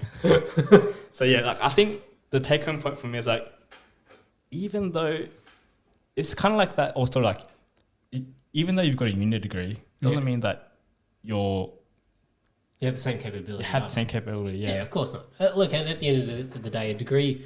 So I think I brought this up before, but I had an engineering teacher in high school, and his name was David O'Brien. So Mr. O'Brien, the thing he put into, and we only had a small engineering class. Like our class was probably 10 guys that were in this class. And one of the things he said was that you don't go to university to know stuff. You go to university to get your bachelor's degree, because all the bachelor's degree means, well, what a bachelor degree means is that you're able to learn for yourself. So you're able to uncover knowledge for yourself. And that was how he would describe, what you get out of going to university. Now, I guess and I know plenty of successful people that haven't gone to university, and I know plenty of people that have gone to university and probably, wouldn't feel as successful as some of those other people. Yeah. Right. So at the end of the day, I guess the key point is how well can you actually obtain knowledge for yourself? That's it. Yeah. Uh-huh. Right. So irrespective of degree or no degree, the question is how well can you actually uncover knowledge for yourself and then apply it into the appropriate situations, right? So it's the same thing in almost any endeavor, right? So, I love talking about martial arts. It's the same thing, right? It doesn't matter what belt you are, right? They're equally, there are poor black belts. Yeah. In many styles, and then there are styles that have no belts and people that would really F you up. Yep. Right? So that's the core takeaway, is how well can you actually uncover knowledge for yourself? How well can you translate whatever skills you have into the required skill set? That's it, yeah. How comfortable are you putting yourself in those situations where you may not have any knowledge, right? And, I always, one of the things I like to do with my employees when I do my coaching sessions is I talk about that steps to conscious competence. So the first step is being unconsciously incompetent. I have no idea what I'm doing, and I have no idea, what's going to get me a better result. It's like basically if I said to you, Steve, you've never played basketball, right? So here's a ball and you're going to go play basketball. And you're like, I don't even know the rules. What do I do? Right? And it's like, okay, well, then you go into the next step of what we call conscious incompetence. So I now realize that I know nothing about basketball, right? So that's the next step, And when you come to that realization, you go, okay, well, what do I need to learn? I need to know what the rules are, right? So I need to know how to dribble the ball. I need to know what a travel or a foul is. I need to know that there's 2-point shots, there's 3-point shots. I need to know, cross court and all those sort of variables, right? So that's the conscious incompetence. I'm consciously incompetent. I consciously know there are so many things that I don't know. Yeah. And then the next step is to basically, you start to play more games and you actually start to become unconsciously competent. You start to gain some sort of knowledge of how to play, and you're making it work, and you start playing a few more games and you make it work, but you don't really know how to now get the best result, right? And then that's when it comes to that fourth stage of conscious competence, where now I know what's going to get me a better result, right? If I run this play, or I know that I'm a better 2-point shooter than a 3-point shooter, or I know where my sweet spot is, I can now consciously pull the triggers that I need to get the result that I want, right? And so, I think the key in any endeavor is trying to identify, well, if you go into any endeavor as, unconsciously incompetent, how do you quickly move yourself through those steps, right? And then the trap is that a lot of people go to that stage of conscious competence and they fall straight back into unconscious competence, right? Because by virtue of saying, I know how to do this, or I know how to do that, you've assumed something. Assume that you know it all now. Yeah, you've assumed that you have this knowledge, but the situation might require a small adjustment. Just like, the code, right? Yeah. That code might require a small tweak. There might be something wrong with your assumption in that. And so as a result of that, by virtue of you going back to unconscious competence, you aren't necessarily going to get the best result possible. You might get a good result. You might get a great result. But the best result possible can only come from being consciously competent. Yeah. By being it's about your mindset as well. That you're focused on that particular task and you apply yourself to that particular task, right? So I think from that perspective, going back to your mate there, he can have the knowledge, but can he translate what he learnt 100%, yeah, through doing a PhD in engineering or whatever?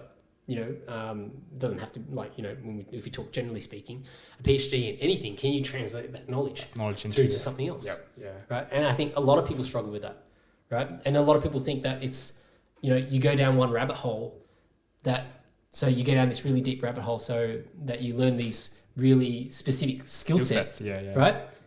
But then they don't know how to then translate some of those things into different pathways. Yeah, I think you're right, because I think one good analogy there is like, when I was in high school, you would get those book smart people where they only know what to do by the book. Yeah. So they can know exactly for this particular problem. I think you brought this in your previous podcast before. It's like people have somehow come up with a set way of answering particular questions. Yeah. So that, if it's this question, they know exactly what to do. But the moment you make a little tweak to that problem, so like maybe you change, maybe it's a bit too extreme, but you change like maybe a number or say, and they might be like, oh, look, this isn't the way that I remember it. But I don't know how to do it to this problem. Like, it's probably like coming back to that example where you need to be a bit more adaptable and know how to translate this particular way that you've done to solve this particular set of problems to something which is very similar but slightly different. Yeah. Well, I think the analogy I use for that is structure, right?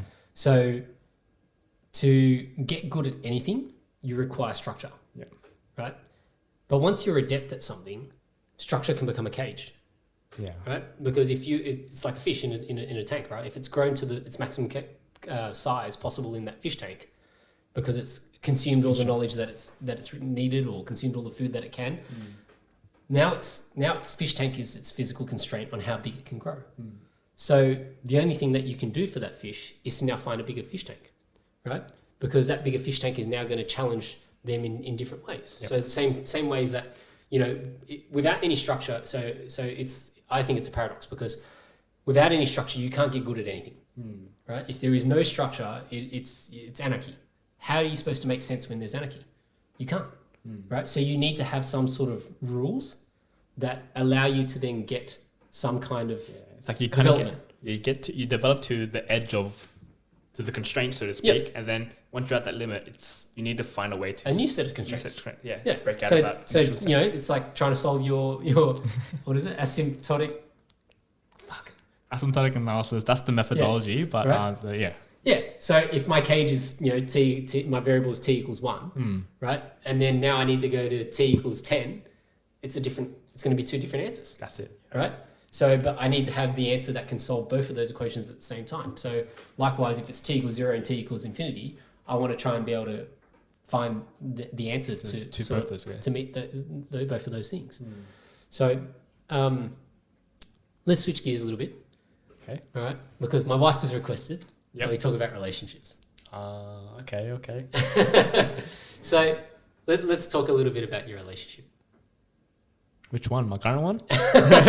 Okay, let's go back and actually let's talk about, and we don't have to be specific. I don't want you to name people, right? But let's talk about mistakes in relationships, because obviously, and the reason why I bring that up is because, you gave a good example before about how, from your upbringing, it's sort of difficult, it's not easy for you to, express the emotions, right? And so, when it comes to solving those problems in a relationship, like, those things can obviously bubble up and then create problems, right? So I'm just curious, did that happen in previous relationships for you? No, I wouldn't. Didn't never happen. So I think the first one I had, it was I would say very easy, because it's kind of like... So you're saying it's Meg's fault? No, I'll say it's good. So like, I think that helped flourish it, to be honest. Yeah. Sorry, Meg. Yeah. Well, I mean, the first one... I say it's easy because there wasn't really much effort on my part. Yeah. It was more like this person liked me. Yeah. And I was like, oh, okay, you're quite attractive. Yeah. Let's see where this takes. See where this goes. Yeah. And again, there was that age difference where I was a bit older and she was younger, and it was very carefree. And when I think about it now, it's like it was a very weird relationship, in the sense that it wasn't like a typical one where, like, I'm guessing, okay, so for a normal relationship, you would get to know, each partner's side of their friends, family, and stuff like that. Yeah. It wasn't really much of a case for this. It's more like, if we were to hang out, it's just us two. Yeah. And because it's the first one, you don't really think much about it. But in hindsight, when I look at it, it's like, oh, it's kind of a red flag. There wasn't much arguments. It was too idealistic. And when it did fall apart, it was just all very sudden. So like, I don't know what I did wrong. I don't think I did anything wrong, to be honest. I thought she cheated on me. Okay. But yeah, like it was just... Was that an actuality or you just thought it? I thought it. But like in hindsight, it's like, I picked up these Signals. And it's like kind of like, oh shit, like, because at the time, like they were speaking to another person and even at later night, and I was like, oh, they wouldn't do that to me. Like, Yeah. I didn't see anything wrong. There was no signs to indicate that we were falling apart. Yep. So yeah, that's why I thought, and just the way that it broke off, it was just quite immature. It's like all of a sudden, no, I don't think it's working out. Yeah. By text. Tried to get closure, but I didn't really gain much out of it. And yeah, it was just very abrupt. Like it was like the journey, without the bad part, it was enjoyable.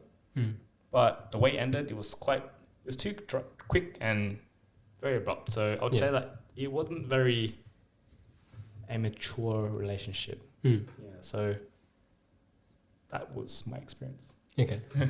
So then, okay. How does this... Okay, well, let's then talk about your current relationship, right? Yeah. So, because I think you guys knew each other for a while, right? We did, yeah. So Meg and I, we first met each other at university. Yep.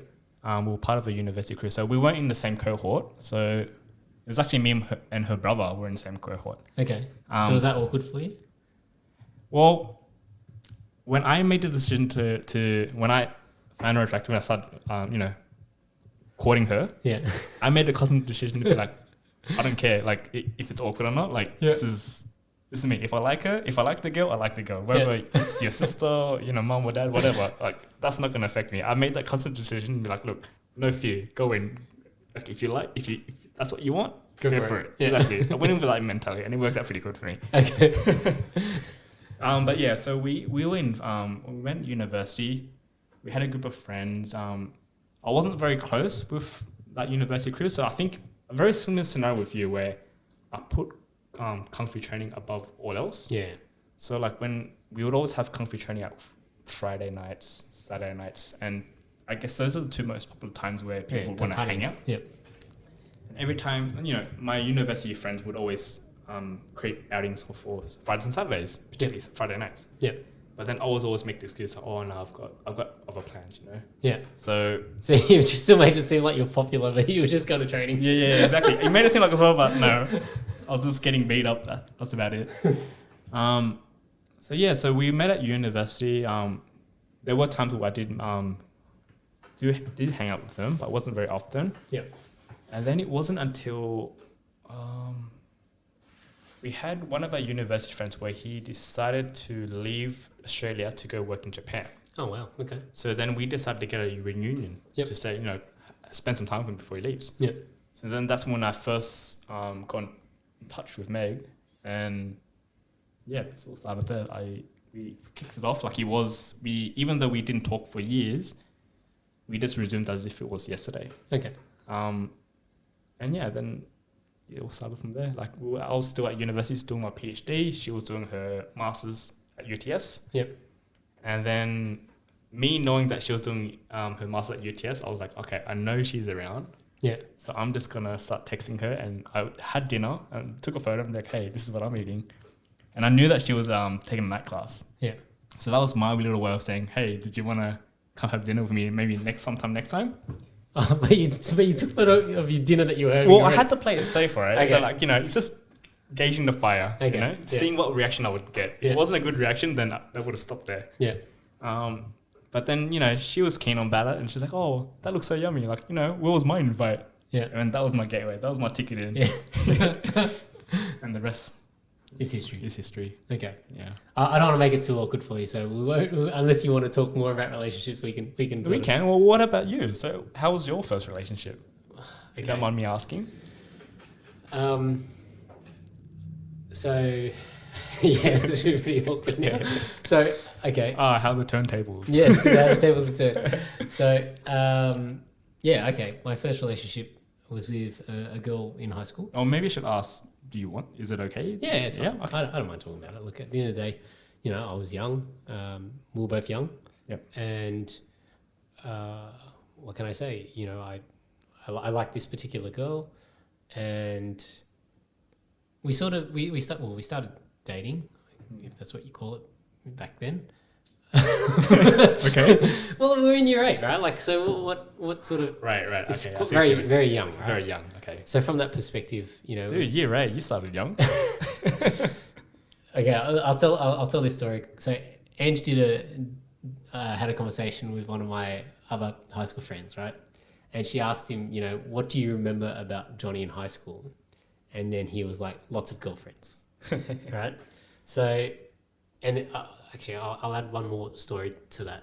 So I think it would have been year 11, we organised like our own sort of semi-formal style thing, and it was on a cruise ship or whatever. And then, you know, we made up our own awards and stuff like that. And so I got Male Gigolo award, and it was just like, but I guess that was obviously my reputation, right? So I think a lot of people viewed me as that kind of guy, right? And look, perhaps it's warranted, right? I think, you know, I obviously was giving off signals that I wasn't aware I was giving off, right? So I think, you know, I probably gave a lot of girls the wrong impression from that perspective. Like, you know, I'm being friendly and want to be their friends, and through that, then, you know, I've given them the wrong impression, right? So that's on me, right? That's my fault, right? And so from that perspective, you know, I guess, you know, I probably led girls on or whatever to think that there was something there when maybe I didn't view the relationship in the same way, right? So for me, in reflection, right, like I needed to take, so I you know, I guess if I skip through like all the relationships that I had, I think for me, I only really learnt the most about myself when I spent some time by myself, right? Like in that sense, because I think I just went through a lot of these relationships, not really knowing what it was that I wanted, and not really knowing enough about who I was as a person, right? And I think the downside of that is obviously you hurt a lot of people, right? And I didn't want to hurt any more people. So that's where I got to, right? And I'm not saying everybody's the same, but that's just where I got to in terms of relationships.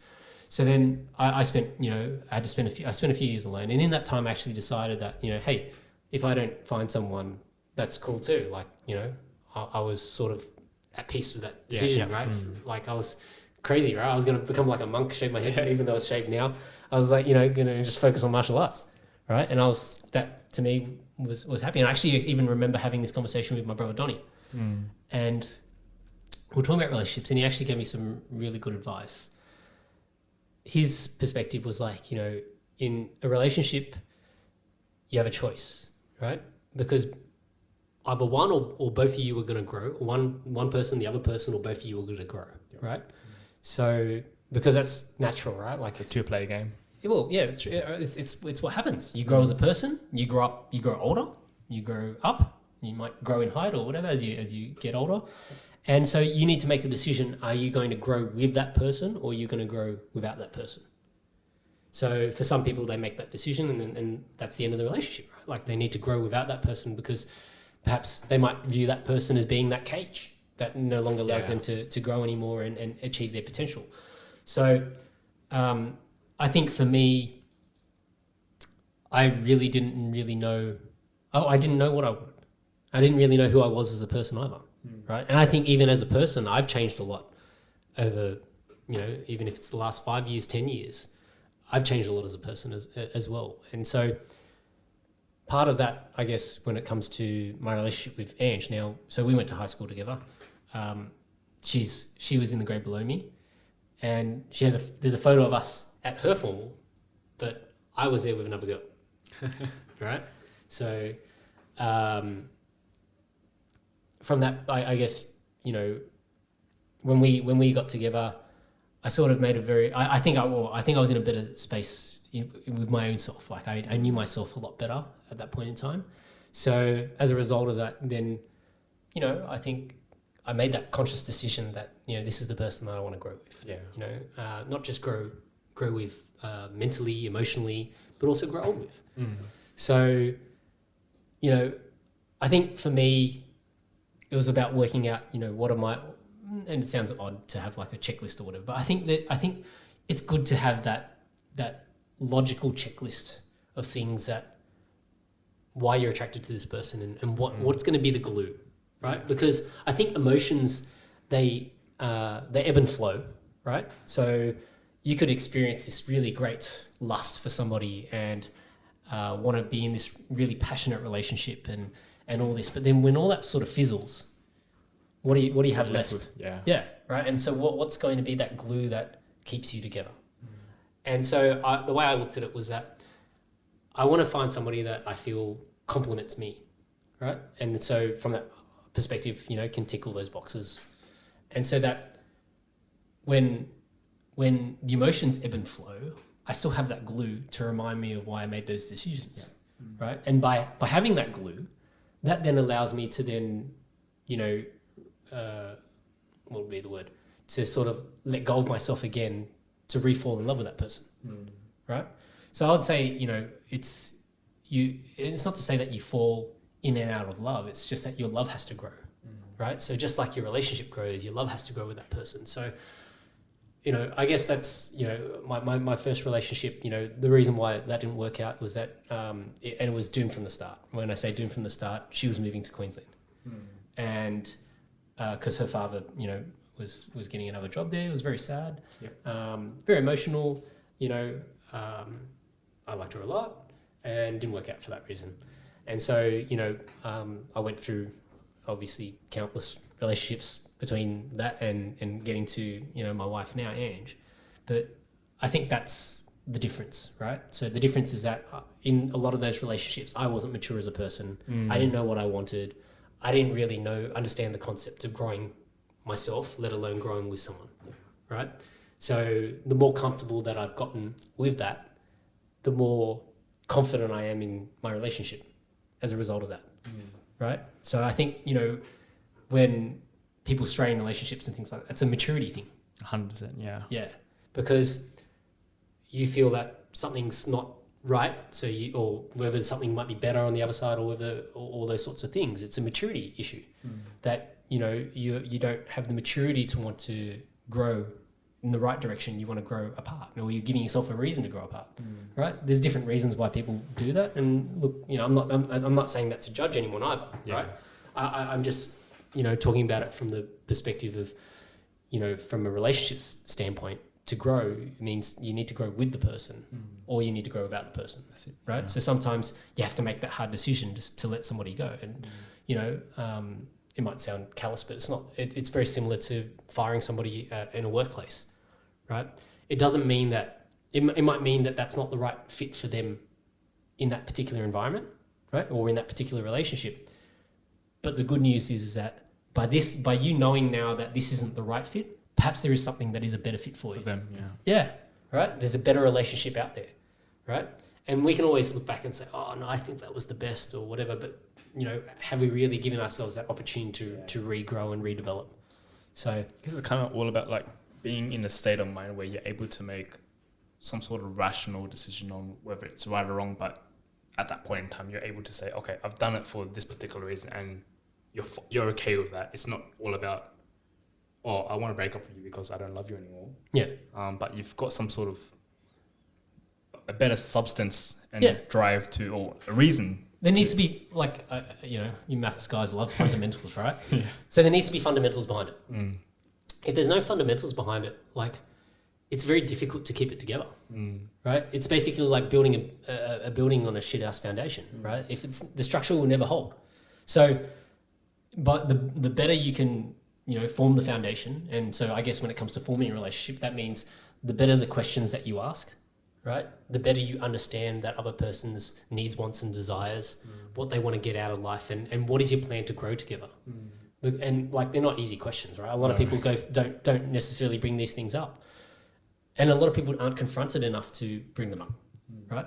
But I think, you know, when it comes to, and I'm no relationships expert, I can only really, I'm a car salesman. Like, I relate it back to car sales, right? Like, and I always talk about that car sales process. But I think that sort of pairing of being able to pair somebody with a car is almost like being able to pair yourself in a relationship, right? And so, you know, the better the questions you ask, the better the answers you get. And the quality of the questions is important. Yes. It's not just about asking, you like me? Yeah, okay, I like you too. Let's relationship. Right? Let's actually talk about the substance. Let's talk about those hard topics.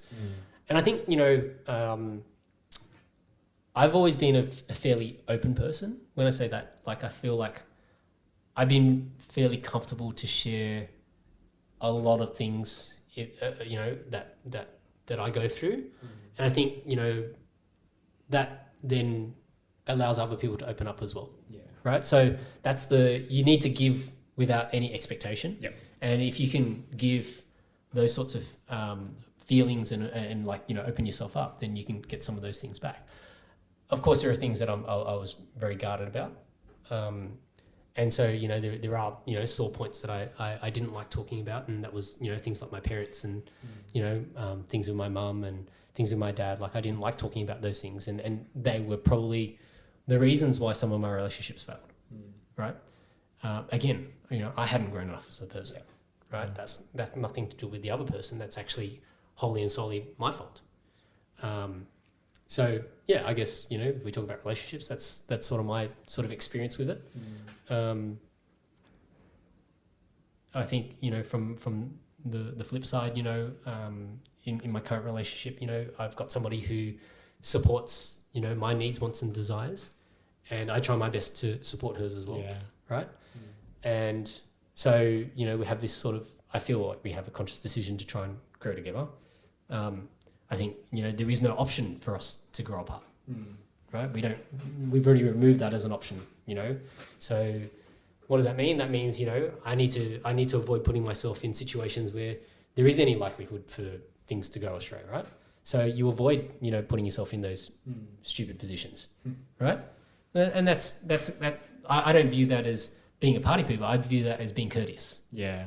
Right? It's a courtesy. Made a commitment to this other person. Yeah. Right? Like it doesn't mean that, like, if someone's getting married and we've got a bucks party, I'm still going to go to a bucks party, but I'm just not going to put myself into a stupid situation. Yeah. Right? So it's that also then fosters trust, and then that trust then makes the relationship stronger, I think. But yeah, I think I have a similar journey as you, where it's more like when you've come out of, I guess, bad relationships, I've gone through that phase where you kind of assess yourself more and not about like, oh, what went wrong. It's more like, okay, there's a point where I need to be comfortable with myself, know what I want. And I guess it sounds cliched, but it's, you know, you've got to learn how to accept and love yourself before you go off and love someone else. Yep.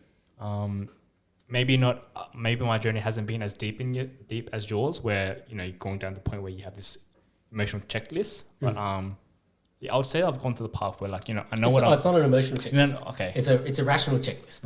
Right. So when I say a rational checklist, it was things like, okay, if I'm going to raise kids with somebody, what kind of household do I want? Right. So I wanted somebody that that could also communicate in Chinese, because I wanted to be able to share that culture with my kids. So that was, you know, that's one thing to just tick off, right? So then I wanted somebody that we had similar upbringings from the perspective of that we would have a lot in common. Yep. So then that way, you know, if we're going to reference puns or movies and things like that, like it clicks. It clicks, right? Versus, you know, having that cultural divide, you know, where somebody might not get the same sort of puns and, like, you know, I viewed it as important for me. I'm not saying that's the list for everyone, right? Yeah, that's it. But that was something that was important to me. That's what helps you feel a bit more closer to the person that you're choosing to be with. Yeah. Right. So that we can understand that we don't have to agree on everything, but we have some commonality. Yep. And I think that was what I enjoyed anyway. So it's something that was important to me. Yeah. So I didn't mean to cut. No, that's it. No, I was just gonna say, like, yeah, I didn't have that checklist, but I've gone to a stage where, like, you know, I've got my goals, and you hope to be. I've chosen a partner where they're happy to support my goals, and vice versa. Like, you're always there to support each other. You're loving together. You're growing together, and kind of like you're willing to put yourself first, put themselves first before yourself. Yep. Yeah, that's where I'm at the moment. Yeah. No, that's all good. That's all good. Let's switch gears, eh? What do you want to talk about next? So, okay, we got into this discussion about COVID. We might as well get into this discussion about COVID. Yeah, okay. So I think it's interesting, right? So, Steve and I were having this conversation, and this isn't a conversation about pro-vax, anti-vax. This is actually, I think it was more of a conversation about what should people's rights be, and what should people's, what is the right style of government, and we got into this sort of discussion, and so I think we both agree it doesn't matter. Like for us, from our perspectives, I don't care if you're vaccinated, I don't care if you're unvaccinated, right? I think one of the points that I feel strongly about is just a person's right to choose. Yep. Right. And then we got into this conversation about governance, right? In the sense that, what is the role of government, right? And so I guess my point is that the role of government should be there to facilitate infrastructure. So when I say that, if you want to drive a car, there needs to be infrastructure around traffic lights and roads and blah, blah, blah, blah. That's infrastructure, right? If you needed health services, there needs to be infrastructure in terms of hospitals, doctors, healthcare workers, blah, blah, blah, blah. Same thing for disability, same thing for education, right? So the government is there to provide and facilitate infrastructure, right? And I think, you made some interesting points just around, okay, and you can probably articulate them better than me, but I think it was around that, there needs to be a balance for protecting people. Yeah. Yeah. Mm-hmm. So, and I guess, why I sort of struggle with this concept, right, is because I sort of look at it from the perspective of people should want to protect themselves. No, 100%. But at the same time, I think there should be a sense of obligation where, yes, first and foremost, you would want to protect yourself first. That's just human nature. Yeah. But at the same time, to become, I guess maybe this comes about being a good person, whatever that means, is that you should be doing things which should positively influence others as well. Yeah. So in this whole scenario about the vaccine and COVID is that if this vaccine is meant to give you a better chance of survival, it doesn't necessarily mean that it will prevent you from getting sick and others from getting sick. But if it's going to give some sort of positive benefit to the overall outcome, then everyone should be doing their part to take that up so that you're minimizing the seriousness of this, pandemic. Yeah. And look, let me just go back a step and say, we're not by any means qualified to talk about this shit. No. Yes. Right? We're just two mates just having a yak. Yep. And enjoying the banter, right? Like I think it's good to have discussion, and it makes you think, right? Of course. So don't listen to us two, guys who are drinking scotch and maybe talking listen shit. Maybe listen to me more since I've got a doctorate. So. Well, let's talk to the maths guy who doesn't have any statistics on COVID. No. But okay, so let's sort of break down the points, right? So do we both agree that people should have the right to choose, or do you think that people should still have, like, so in the interests of protecting the greater good, Yep. people should be mandated? What is your perspective? Yeah, my perspective is that I'm kind of torn on that. So I do agree that people should have the right to choose. Yep. But at the same time, I think what pulls me back into the mandate side is that if that were to happen in real life, I could see a scenario where it could go wrong, where people would say there will be a majority of people that would not take the vaccine, and there would be, I guess, deaths in this case, more deaths than that you would normally expect if you were to have more people getting vaccinated. Yeah. And then in that scenario, you would just get people which would be very unhappy and say, the amount of deaths could have been circumvented if we took a different approach. Yeah. So that's why I go back to the whole mandate that, you're foregoing people's freedom to choose. However, it's all done with good intentions, and that good intention is to save as many people and reduce the amount of deaths as possible. Yeah, so that's what pulls me back to the whole mandate, in that it's okay because they're doing it for the right intentions. Mm. But whether what happens after that, that's a different story. But yeah, it's kind of like you're imposing things, but with good intentions. I think that's where I'm coming from. But you're assuming that, okay. I don't know if I really want to go down this road. No, let's do it. No, because it's just such a complicated topic. It is, yeah. You know, if you... So that's assuming that there are good intentions behind it. That's the thing. That's the whole crux of it. So like, I guess with the whole way that Australia's dealing with it now is that they've mandated people to get double vaccinated, and if you're not double vaccinated, then you're not unable to do certain things until 1st of December, whatever. Yeah.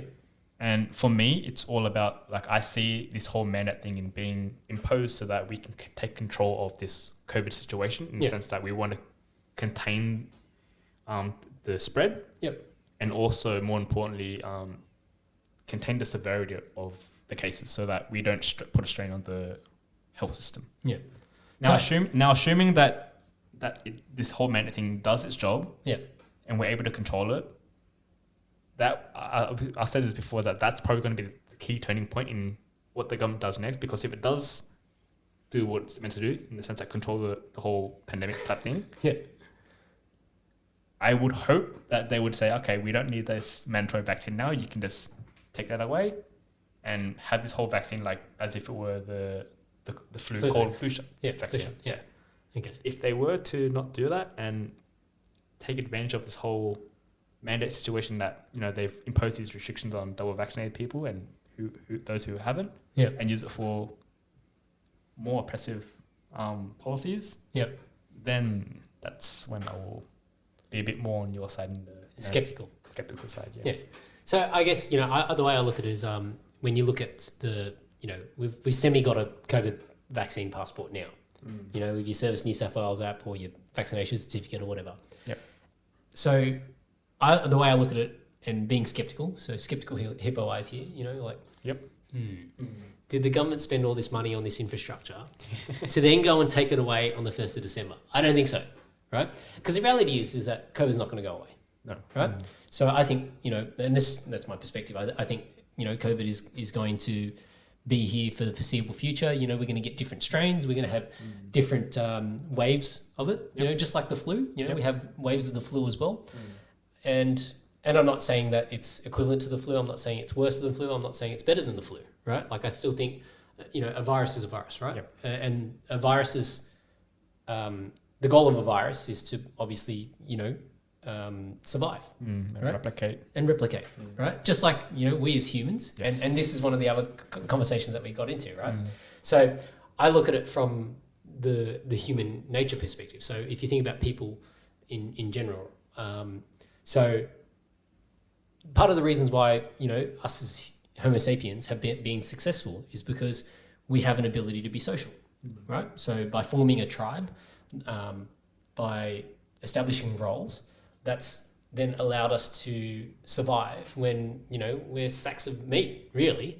Like, we're skin and bone, right? If you compare our skin versus a cow's skin or a rhino skin or something like that, like we're probably the weakest animals in the kingdom, right?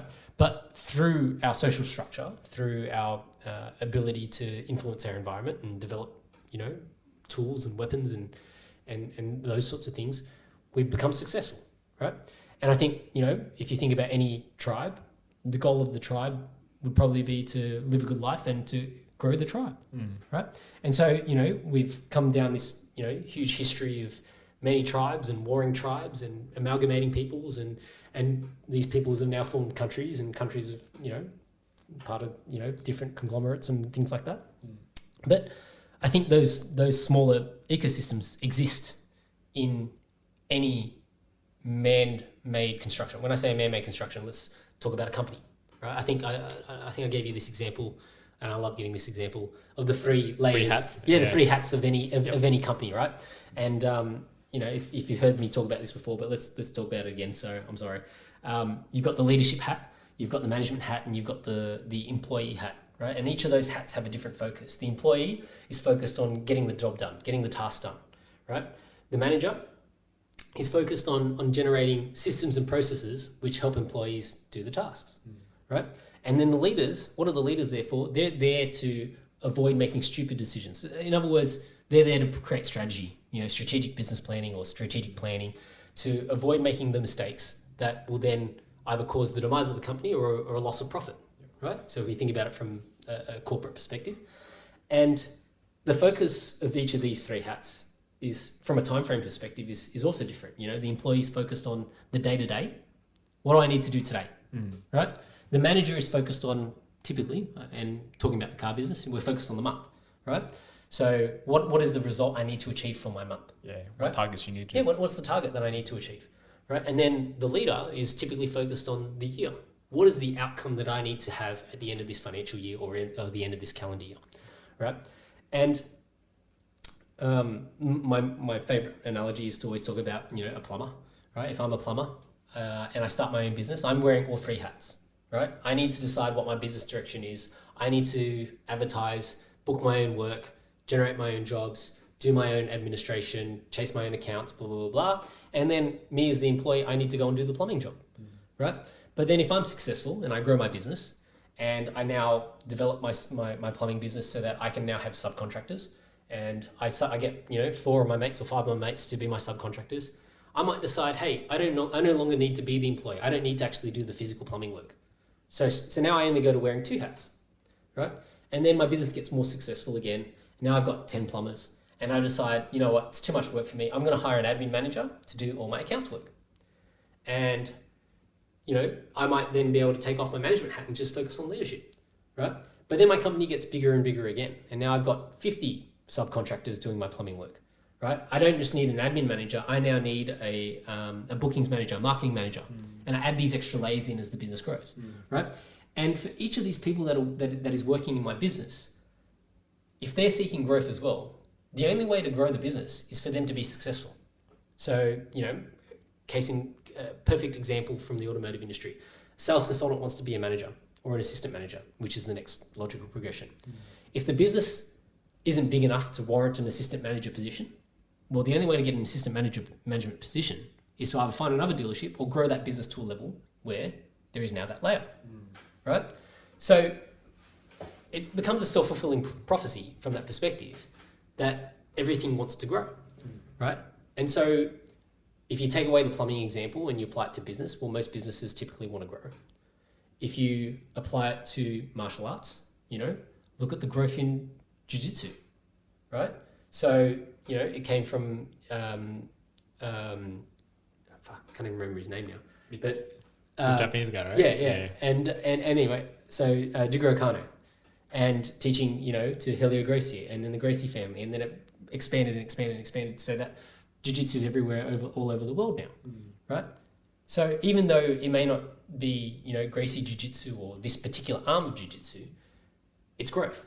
And each of those subset of academies then go and grow their own affiliates and their own structure, because if they're not growing, they're stagnant. Yep. And there's nothing wrong with that, right? Because there are operators there who are happy to just have that one business and just manage that one business, and that's all they want to do. And they're I think they're the anomalies, the people that have found they're at peace with where they're at. Content with it. Yeah. They're content, right? I think they're the anomalies. Most people want to be bigger and richer and more and get stuck in this loop, right? So if it's not jiu-jitsu, we can talk about government. I think government is the same thing, right? If you're as the population grows in Australia, you need more representation, which means more MPs in Parliament. Yep. Right? So if and then as a result of that, then you have more ministers for different things, which that's career progression for a person in politics, and they want the bigger portfolio or the more limelight portfolio that's going to get them to the next elevation, which might get them one step closer to being the PM, right? So as much as we love to think that government is just there to facilitate an infrastructure, government is there to grow as well, because all those people that are working for the government want it to grow, because that's going to give them more opportunities. But then wouldn't you say, in the sense of a government of country, like once they've I guess that's like the pinnacle of, or the cap of the growth, right? Like, because the moment you want to expand out of that, how else where are you going to grow to? Are you going to grow to dominate another country? Is that what you're saying? Or like, I mean, are we getting down to that path? Well, look at what happens when tribes get big. You need more land. Look what China's doing. They need more land. Hong Kong, Taiwan. Well, these are things that are happening, right? So, and I guess, one of the other things I think is important to sort of think about is this difference between Eastern philosophy and Western philosophy, right? Yeah, like, because you brought this up, right? So you were talking about that, it's a lot easier in Eastern countries for people to just, listen to the government, conform, right? If, let's go and get the jab, and that's fine. Right? If that's what they want to do, no problem. But there's no real option, right? Like, I don't think there's really an option. If the government says that, hey, you're going to get the jab, you're going to get the jab, right? So, but I think from that perspective, from a government's perspective, right? In most Western countries, the leader's term is only 4 years, right? So, and then, if they're in their first term, they want to obviously get re-elected for their second term. So as a result, they make decisions based on what is going to give them the best opportunity to get re-elected in 4 years, as opposed to, here's my 10-year, 20-year, 30-year plan. In countries where there is a prominent leader, I'm not going to name names, I think we all know where the prominent leaders are, they are in power for an extended period of time. So they're playing a different game, right? So they're asking different questions and they're generating different answers, right? And so I think, and it's not to say, look, I don't know which is the better, right? Being an Asian guy in a Western country, like you see it from both sides. I guess if you want to make that comparison, what is better, wouldn't you use quality of life in those countries to be a measure of what makes a better government? But then I guess it's quite subjective, right? Yeah, well, it depends where you sit in the pecking order, right? So I think, I think we can, all of us would probably say that life in North Korea probably wouldn't be the most ideal, right? But that's only one example, right? I think I've been to China. China's great. Like, there's big cities, there's people who are extremely wealthy. So, from a quality of life perspective, it depends on where you sit in that pecking order, wouldn't it? But that applies to Western countries too. If you're homeless in Australia, it's still a hard life. Yeah. Right? Or if so. I guess in America, are they having a mandate for vaccinations? I think that's what Biden's trying to do now. That's what he's trying to do. Yeah. Okay. But I think it's still up to the states. Yeah, because I was gonna say, like, if it were the case that America don't have a mandate, my question to you would be, where would you prefer to live? America or Australia? It's a good question. I think it's a very challenging one because, like, it's not like I've spent a lot of time in the States. Yeah. Right? So I've been there on holidays and I've had a lot of fun, but I don't know what it would be like to actually live there. Yeah. Right? So, in terms of countries that I've lived in Australia, I've lived in Singapore for a few months, right? But not years. Yeah. Right? I haven't gone through the education system there. I haven't experienced working life there, right? In these other places. So I wouldn't be qualified to say what's better or worse. I think, ultimately that's, it's a tough call for anyone to make. But I think it's more about, and what I think is probably the why I like asking these questions is, I'm trying to challenge my own perspectives, and maybe I'm thinking about it wrong. Maybe freedom is overrated, right? I feel like if you give people the freedom to do whatever you want, you kind of lose that structure, and then with that structure, it might be a recipe for chaos, right?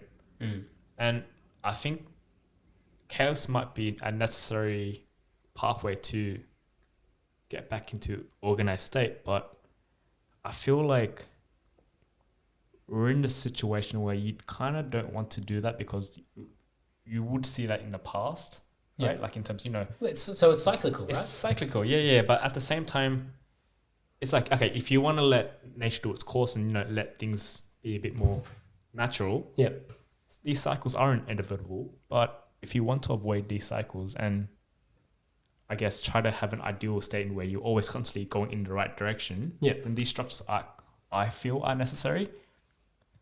Okay. Yeah. So let's think about this, right?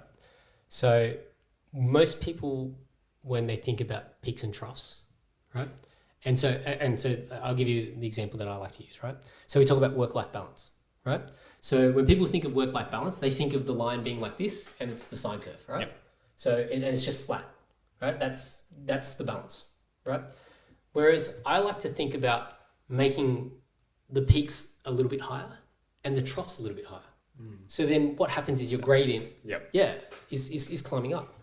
So I guess my point in that is that I think there is a way, there should be a way to balance it. I'm not saying I have the answers, right? I'm just thinking, you know, when I talk about, you know, trying to do more, you know, get more out of my employees and get more out of my workers and get more out of myself, I think about maximizing my peaks and getting my troughs that one step higher, because then that means that I'm growing every step of the way, right?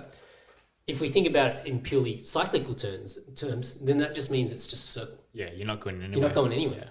So, you know, doesn't that mean that there should be some, you know, discussion to try and minimize it being cyclical in nature and actually, you know, having the gradient go up? Like, I think there has to be, there should be a balanced way, not a balanced way.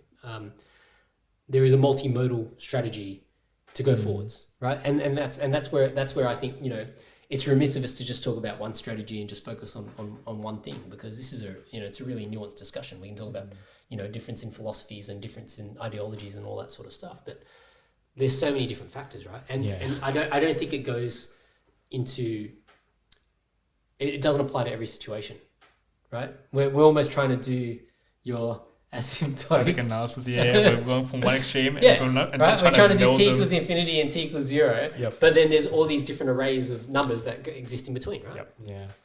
I think that's a hard, because like I find this type of framework only working if majority of people have the same mindset. Yeah. Like, you know, you're all resonant. You know, you're accepting of your own responsibilities of those choices that you make. Yeah.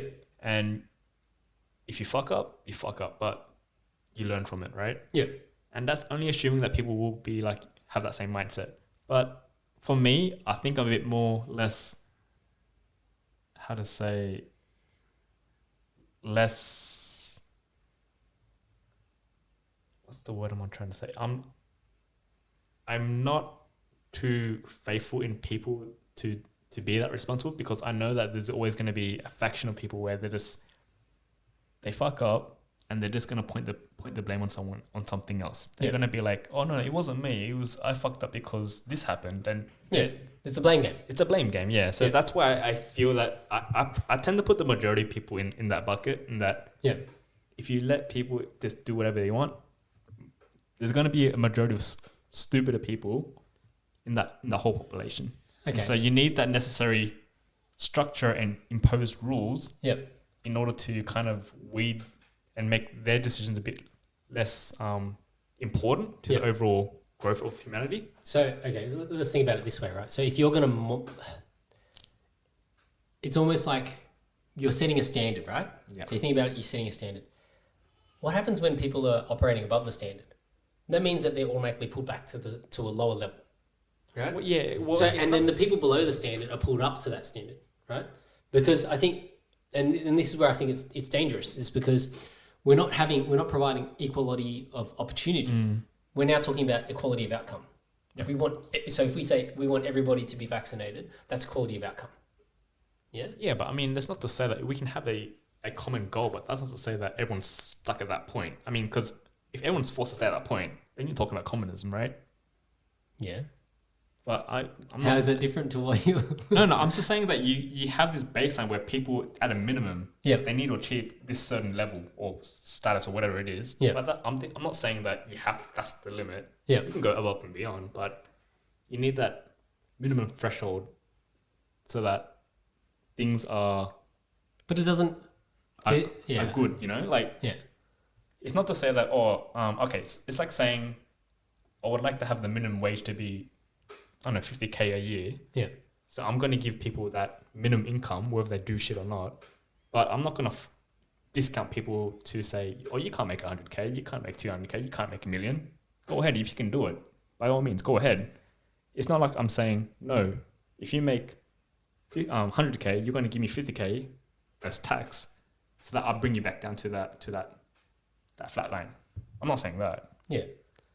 So I think that's totally different. So I think your view on vaccinations it's hard, right? Because this vaccine is like, it's either you get it or you don't. Yeah. And it's kind of flatlined. It's no there's no high level or there's no lower level. Well, there's missing nuance. I think the missing nuance is that. So I've had friends who have had COVID, and so then you get exempted for a short period of time, and then they will still require you to get vaccinated.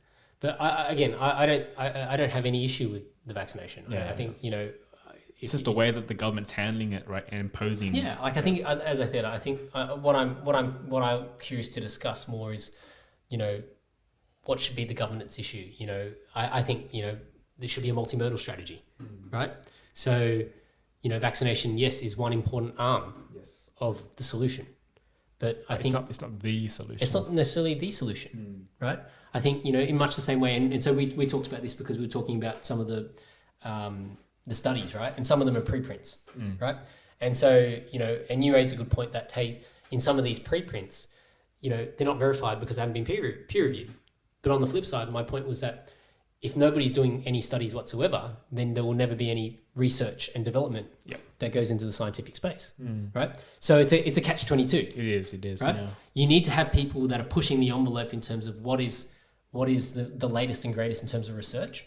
But then at the same time, you need to also be taking out the misinformation, or the woo. Yeah, the cranks that the cranks, exactly. Yeah, the cranks that aren't really doing the right job, and they're just patching information together and not giving the full story, right? But I think that's where I feel like people should have that ability, and this is where I think it's interesting because we've gone from when everybody got a smart device, right? It's almost like you became instant myth buster, right? Yeah. Because somebody would tell you Google, bullshit, and then you go Google and you go, oh, fuck yeah, I got the answer. Yep. You're fucking lying. It's not fucking true, right? So everybody became instant myth buster. But now it's like you can find articles that lean you both ways, right? And it's like, shit, who do you believe? But that's the thing. So that's why I bring up the point where if people are basing their research off preprints, and you need to make sure that the sources are quite valid. And it's kind of like, when you're doing a research paper in high school, you all have the bibliography, right? And they kind of give you more weight towards sites which are from government links versus, just random ones where it's like .com. Because, it's questionable, right? Yeah.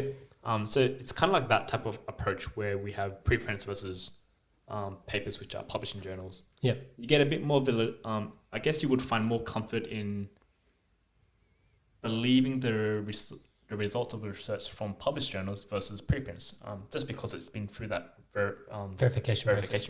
Yeah. But not to say playing devil's advocate, right? Yeah. Like there is obviously some bureaucracy in that as well. well. Oh yes, 100%. Yeah. So I'm not to say that it's everything that you see published is going to be, the gospel or Bible. It's just probably a source of information that you probably have more weight and to believe. Yeah. Versus, you could have a preprint which is, all fine and good, but depending on the authors, like, if it's an author that is reputable in a certain area, you're kind of gonna know that, oh, this guy knows what he's talking about. But if you're finding some sort of random guy that you haven't heard of in the area, like, wouldn't you be a little bit more skeptical? Yeah.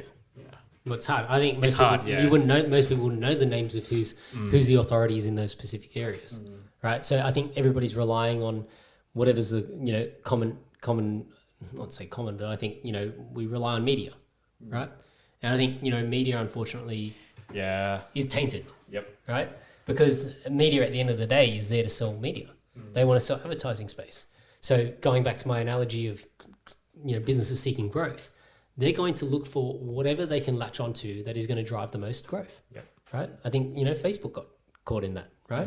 Where they prioritize the algorithm to things that keep people on the site for longer to generate more ad revenue, right? So, and I don't think there's anything. Let me think about this.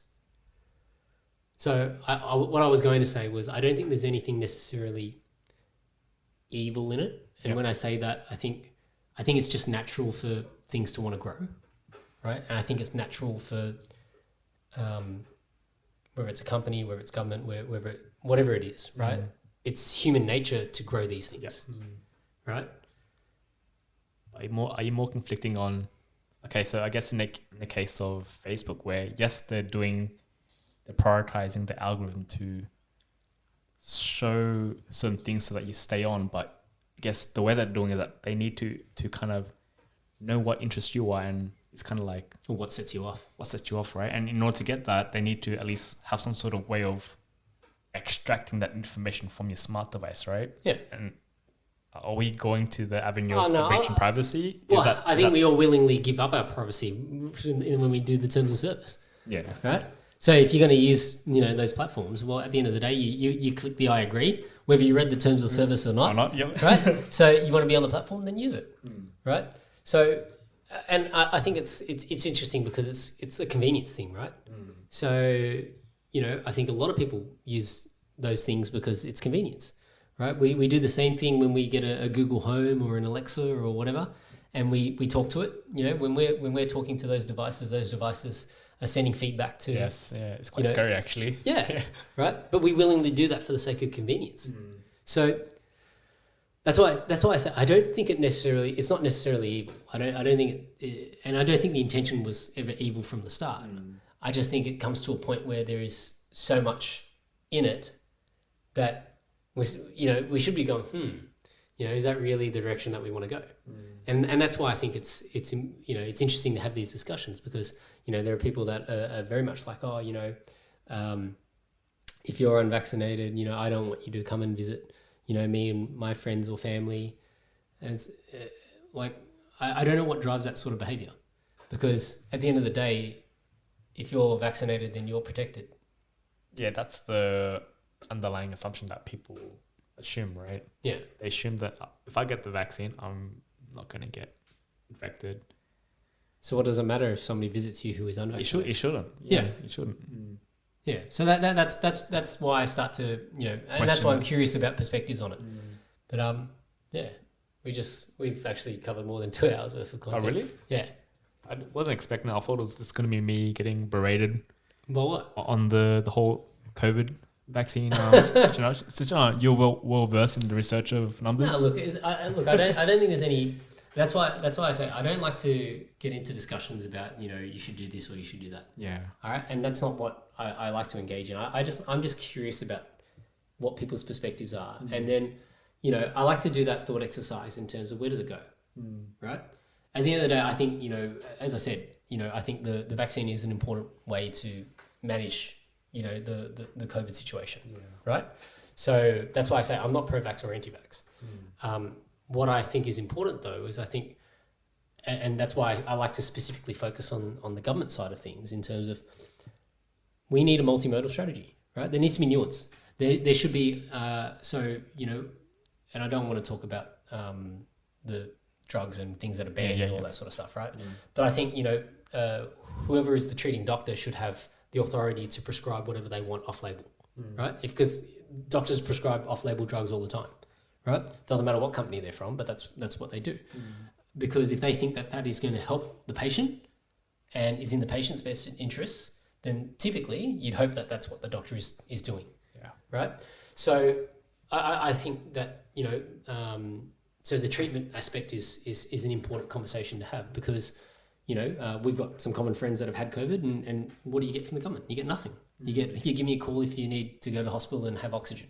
Yeah, I guess you find it hypocritical where it's like if I do catch COVID, the government's not going to do anything, but the government is demanding you to get this. And if you do get it, yet you get the virus and something bad happens to you, they're still not going to do anything for you. It's like, well, what's the strategy? There's no, I have, from what those friends have told me, they didn't say there was any protocol. It was just like, let's contact trace you and let's find out where you've been. Just stay where you are. You isolate, and if you get worse, then call us. Right? So I don't think that's helpful either because, and that's basically sounds like we're assuming that there is nothing that is going to help you once you get it apart from relying on the person to rest. Right? So I think that's one aspect of it. And I think the other aspect of it is then, when it seems like, based on the rules, okay, so previously, the rules were saying that, you need to be COVID tested to attend work and blah, blah, blah, blah. Vaccinated or unvaccinated, get COVID tested, blah, blah, blah. And now it's like there's no focus on the testing anymore. So I would have thought that, we should still have a focus on that. Yes, it's an inconvenience, but I think whether you're vaccinated or unvaccinated, if you really want to know whether you've got it or not. You should have that, Yeah, right? So are they actually doing that? They're still going to have... you can still get tested. Yeah. Right? But there's no... so previously, in one of the previous iterations, it was to attend work, you need to get tested. Yep. And that test is valid for X amount of days or whatever, and then you need to get retested. So. Oh, okay. Now, and you're saying that they've just removed that, and back then you didn't even have to get a vaccine, but you could still go to work. Yes. But as long as you did that protocol. But now that they've had this whole mandate about you need to be double vaxxed in order to work, and they're just completely. But there's no testing, irrespective. Yeah. Right? Because that we I think everybody's aware there have been breakthrough infections, right? And I'm not talking about percentages, but I'm just saying there is a chance, right? So if we say that there is a chance, then if we want to have a balanced strategy, wouldn't it be ideal that we still test people? Yeah, of course. Right? Yeah. Even if it was just once a week, right? Whatever the case may be, but you'd rather know rather than not know, because especially if it's highly likely that you'll be asymptomatic. Well, you might be at work and spreading it more than if you were symptomatic and knew, right? So that's why I just think from a government perspective, and I don't think it's easy, right? Like, and I don't say this to throw stones, right? Because I don't think it's an easy job, right? At the end of the day, they're trying to make decisions that are in people's best interests. Yes. Right? And you're trying to do it at scale, right? You're trying to do it with no regard to any detail or nuance in terms of who is the individual. Is this person high risk, low risk? How many comorbidities? How many, because you can't go to that level, right? You need to make this blanket sort of statement to go and say, well, this is what the outcome is. But I think, and I'll give you one example, Ange knows this guy who was living in a regional town, and no COVID cases since 6 months ago or something, 7 months ago. It's been nothing, right? But because of the mandate, and he needs to get vaccinated before he can return to work, right? But previously, no restriction, right? Because there's no cases. So I understand that the rationale might be that, okay, well, but once we open up the state, people are going to travel. Well, vaccinated people can travel, right? So vaccinated people will be able to travel. But then it's okay, that means that the vaccinated people are carrying the virus to those regional town centres. So wouldn't it be better to then just make sure if you're going to travel to a regional town centre, you go and get a COVID test? Yeah, it would make sense. Right? Yeah. So, but this is where it's it's not easy to sort of put it. I see. Now I'm starting to, I'm seeing more on your point where in that scenario, in the case where they had lockdowns, that regional town had no cases. But now the moment you've opened borders, yes, you're vaccinated, whether you're vaccinated or not. Okay, maybe for this scenario, you're vaccinated, but you're allowing those people to travel. Yeah. The fact that you're letting people move from different region to a region where it has no cases, there's going to be a chance to bring the virus to that, right? And you're saying that protocol of getting tested should still be implemented to, if we wanted a balanced approach. That's it, yeah. Right? So, just like how, I think truckies are supposed to get tested every whatsoever, right? Or I don't know if they've removed that requirement, but maybe they have, right? I reckon they would have. But if they're making the mandate and just forgot about the testing. That's a bit remiss, isn't it? It is, yeah. Right? Because these are the guys that are travelling up and down and all over the countryside. You remove something like that, and that's where you can have a breakthrough infection causing massive amounts of issues. So that's why I think you need to have a balanced approach, right? And or a multimodal approach, right? Forget about balance; it needs to be multimodal. You need to attack it from different layers, right? Yeah. And then at the same time, there's always the other layer of trying to promote people to live healthier lifestyles, That's right? It, yeah. It's funny because we.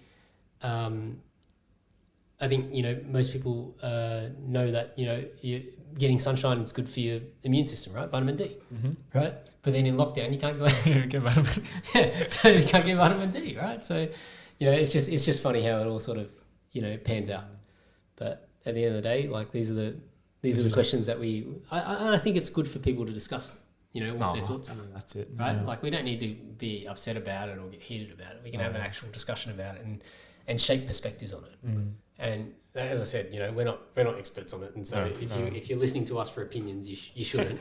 We're just two idiots just having a drink and having a laugh. That's it. So, yeah. Unless you got any other questions you want to ask me or talk to me about.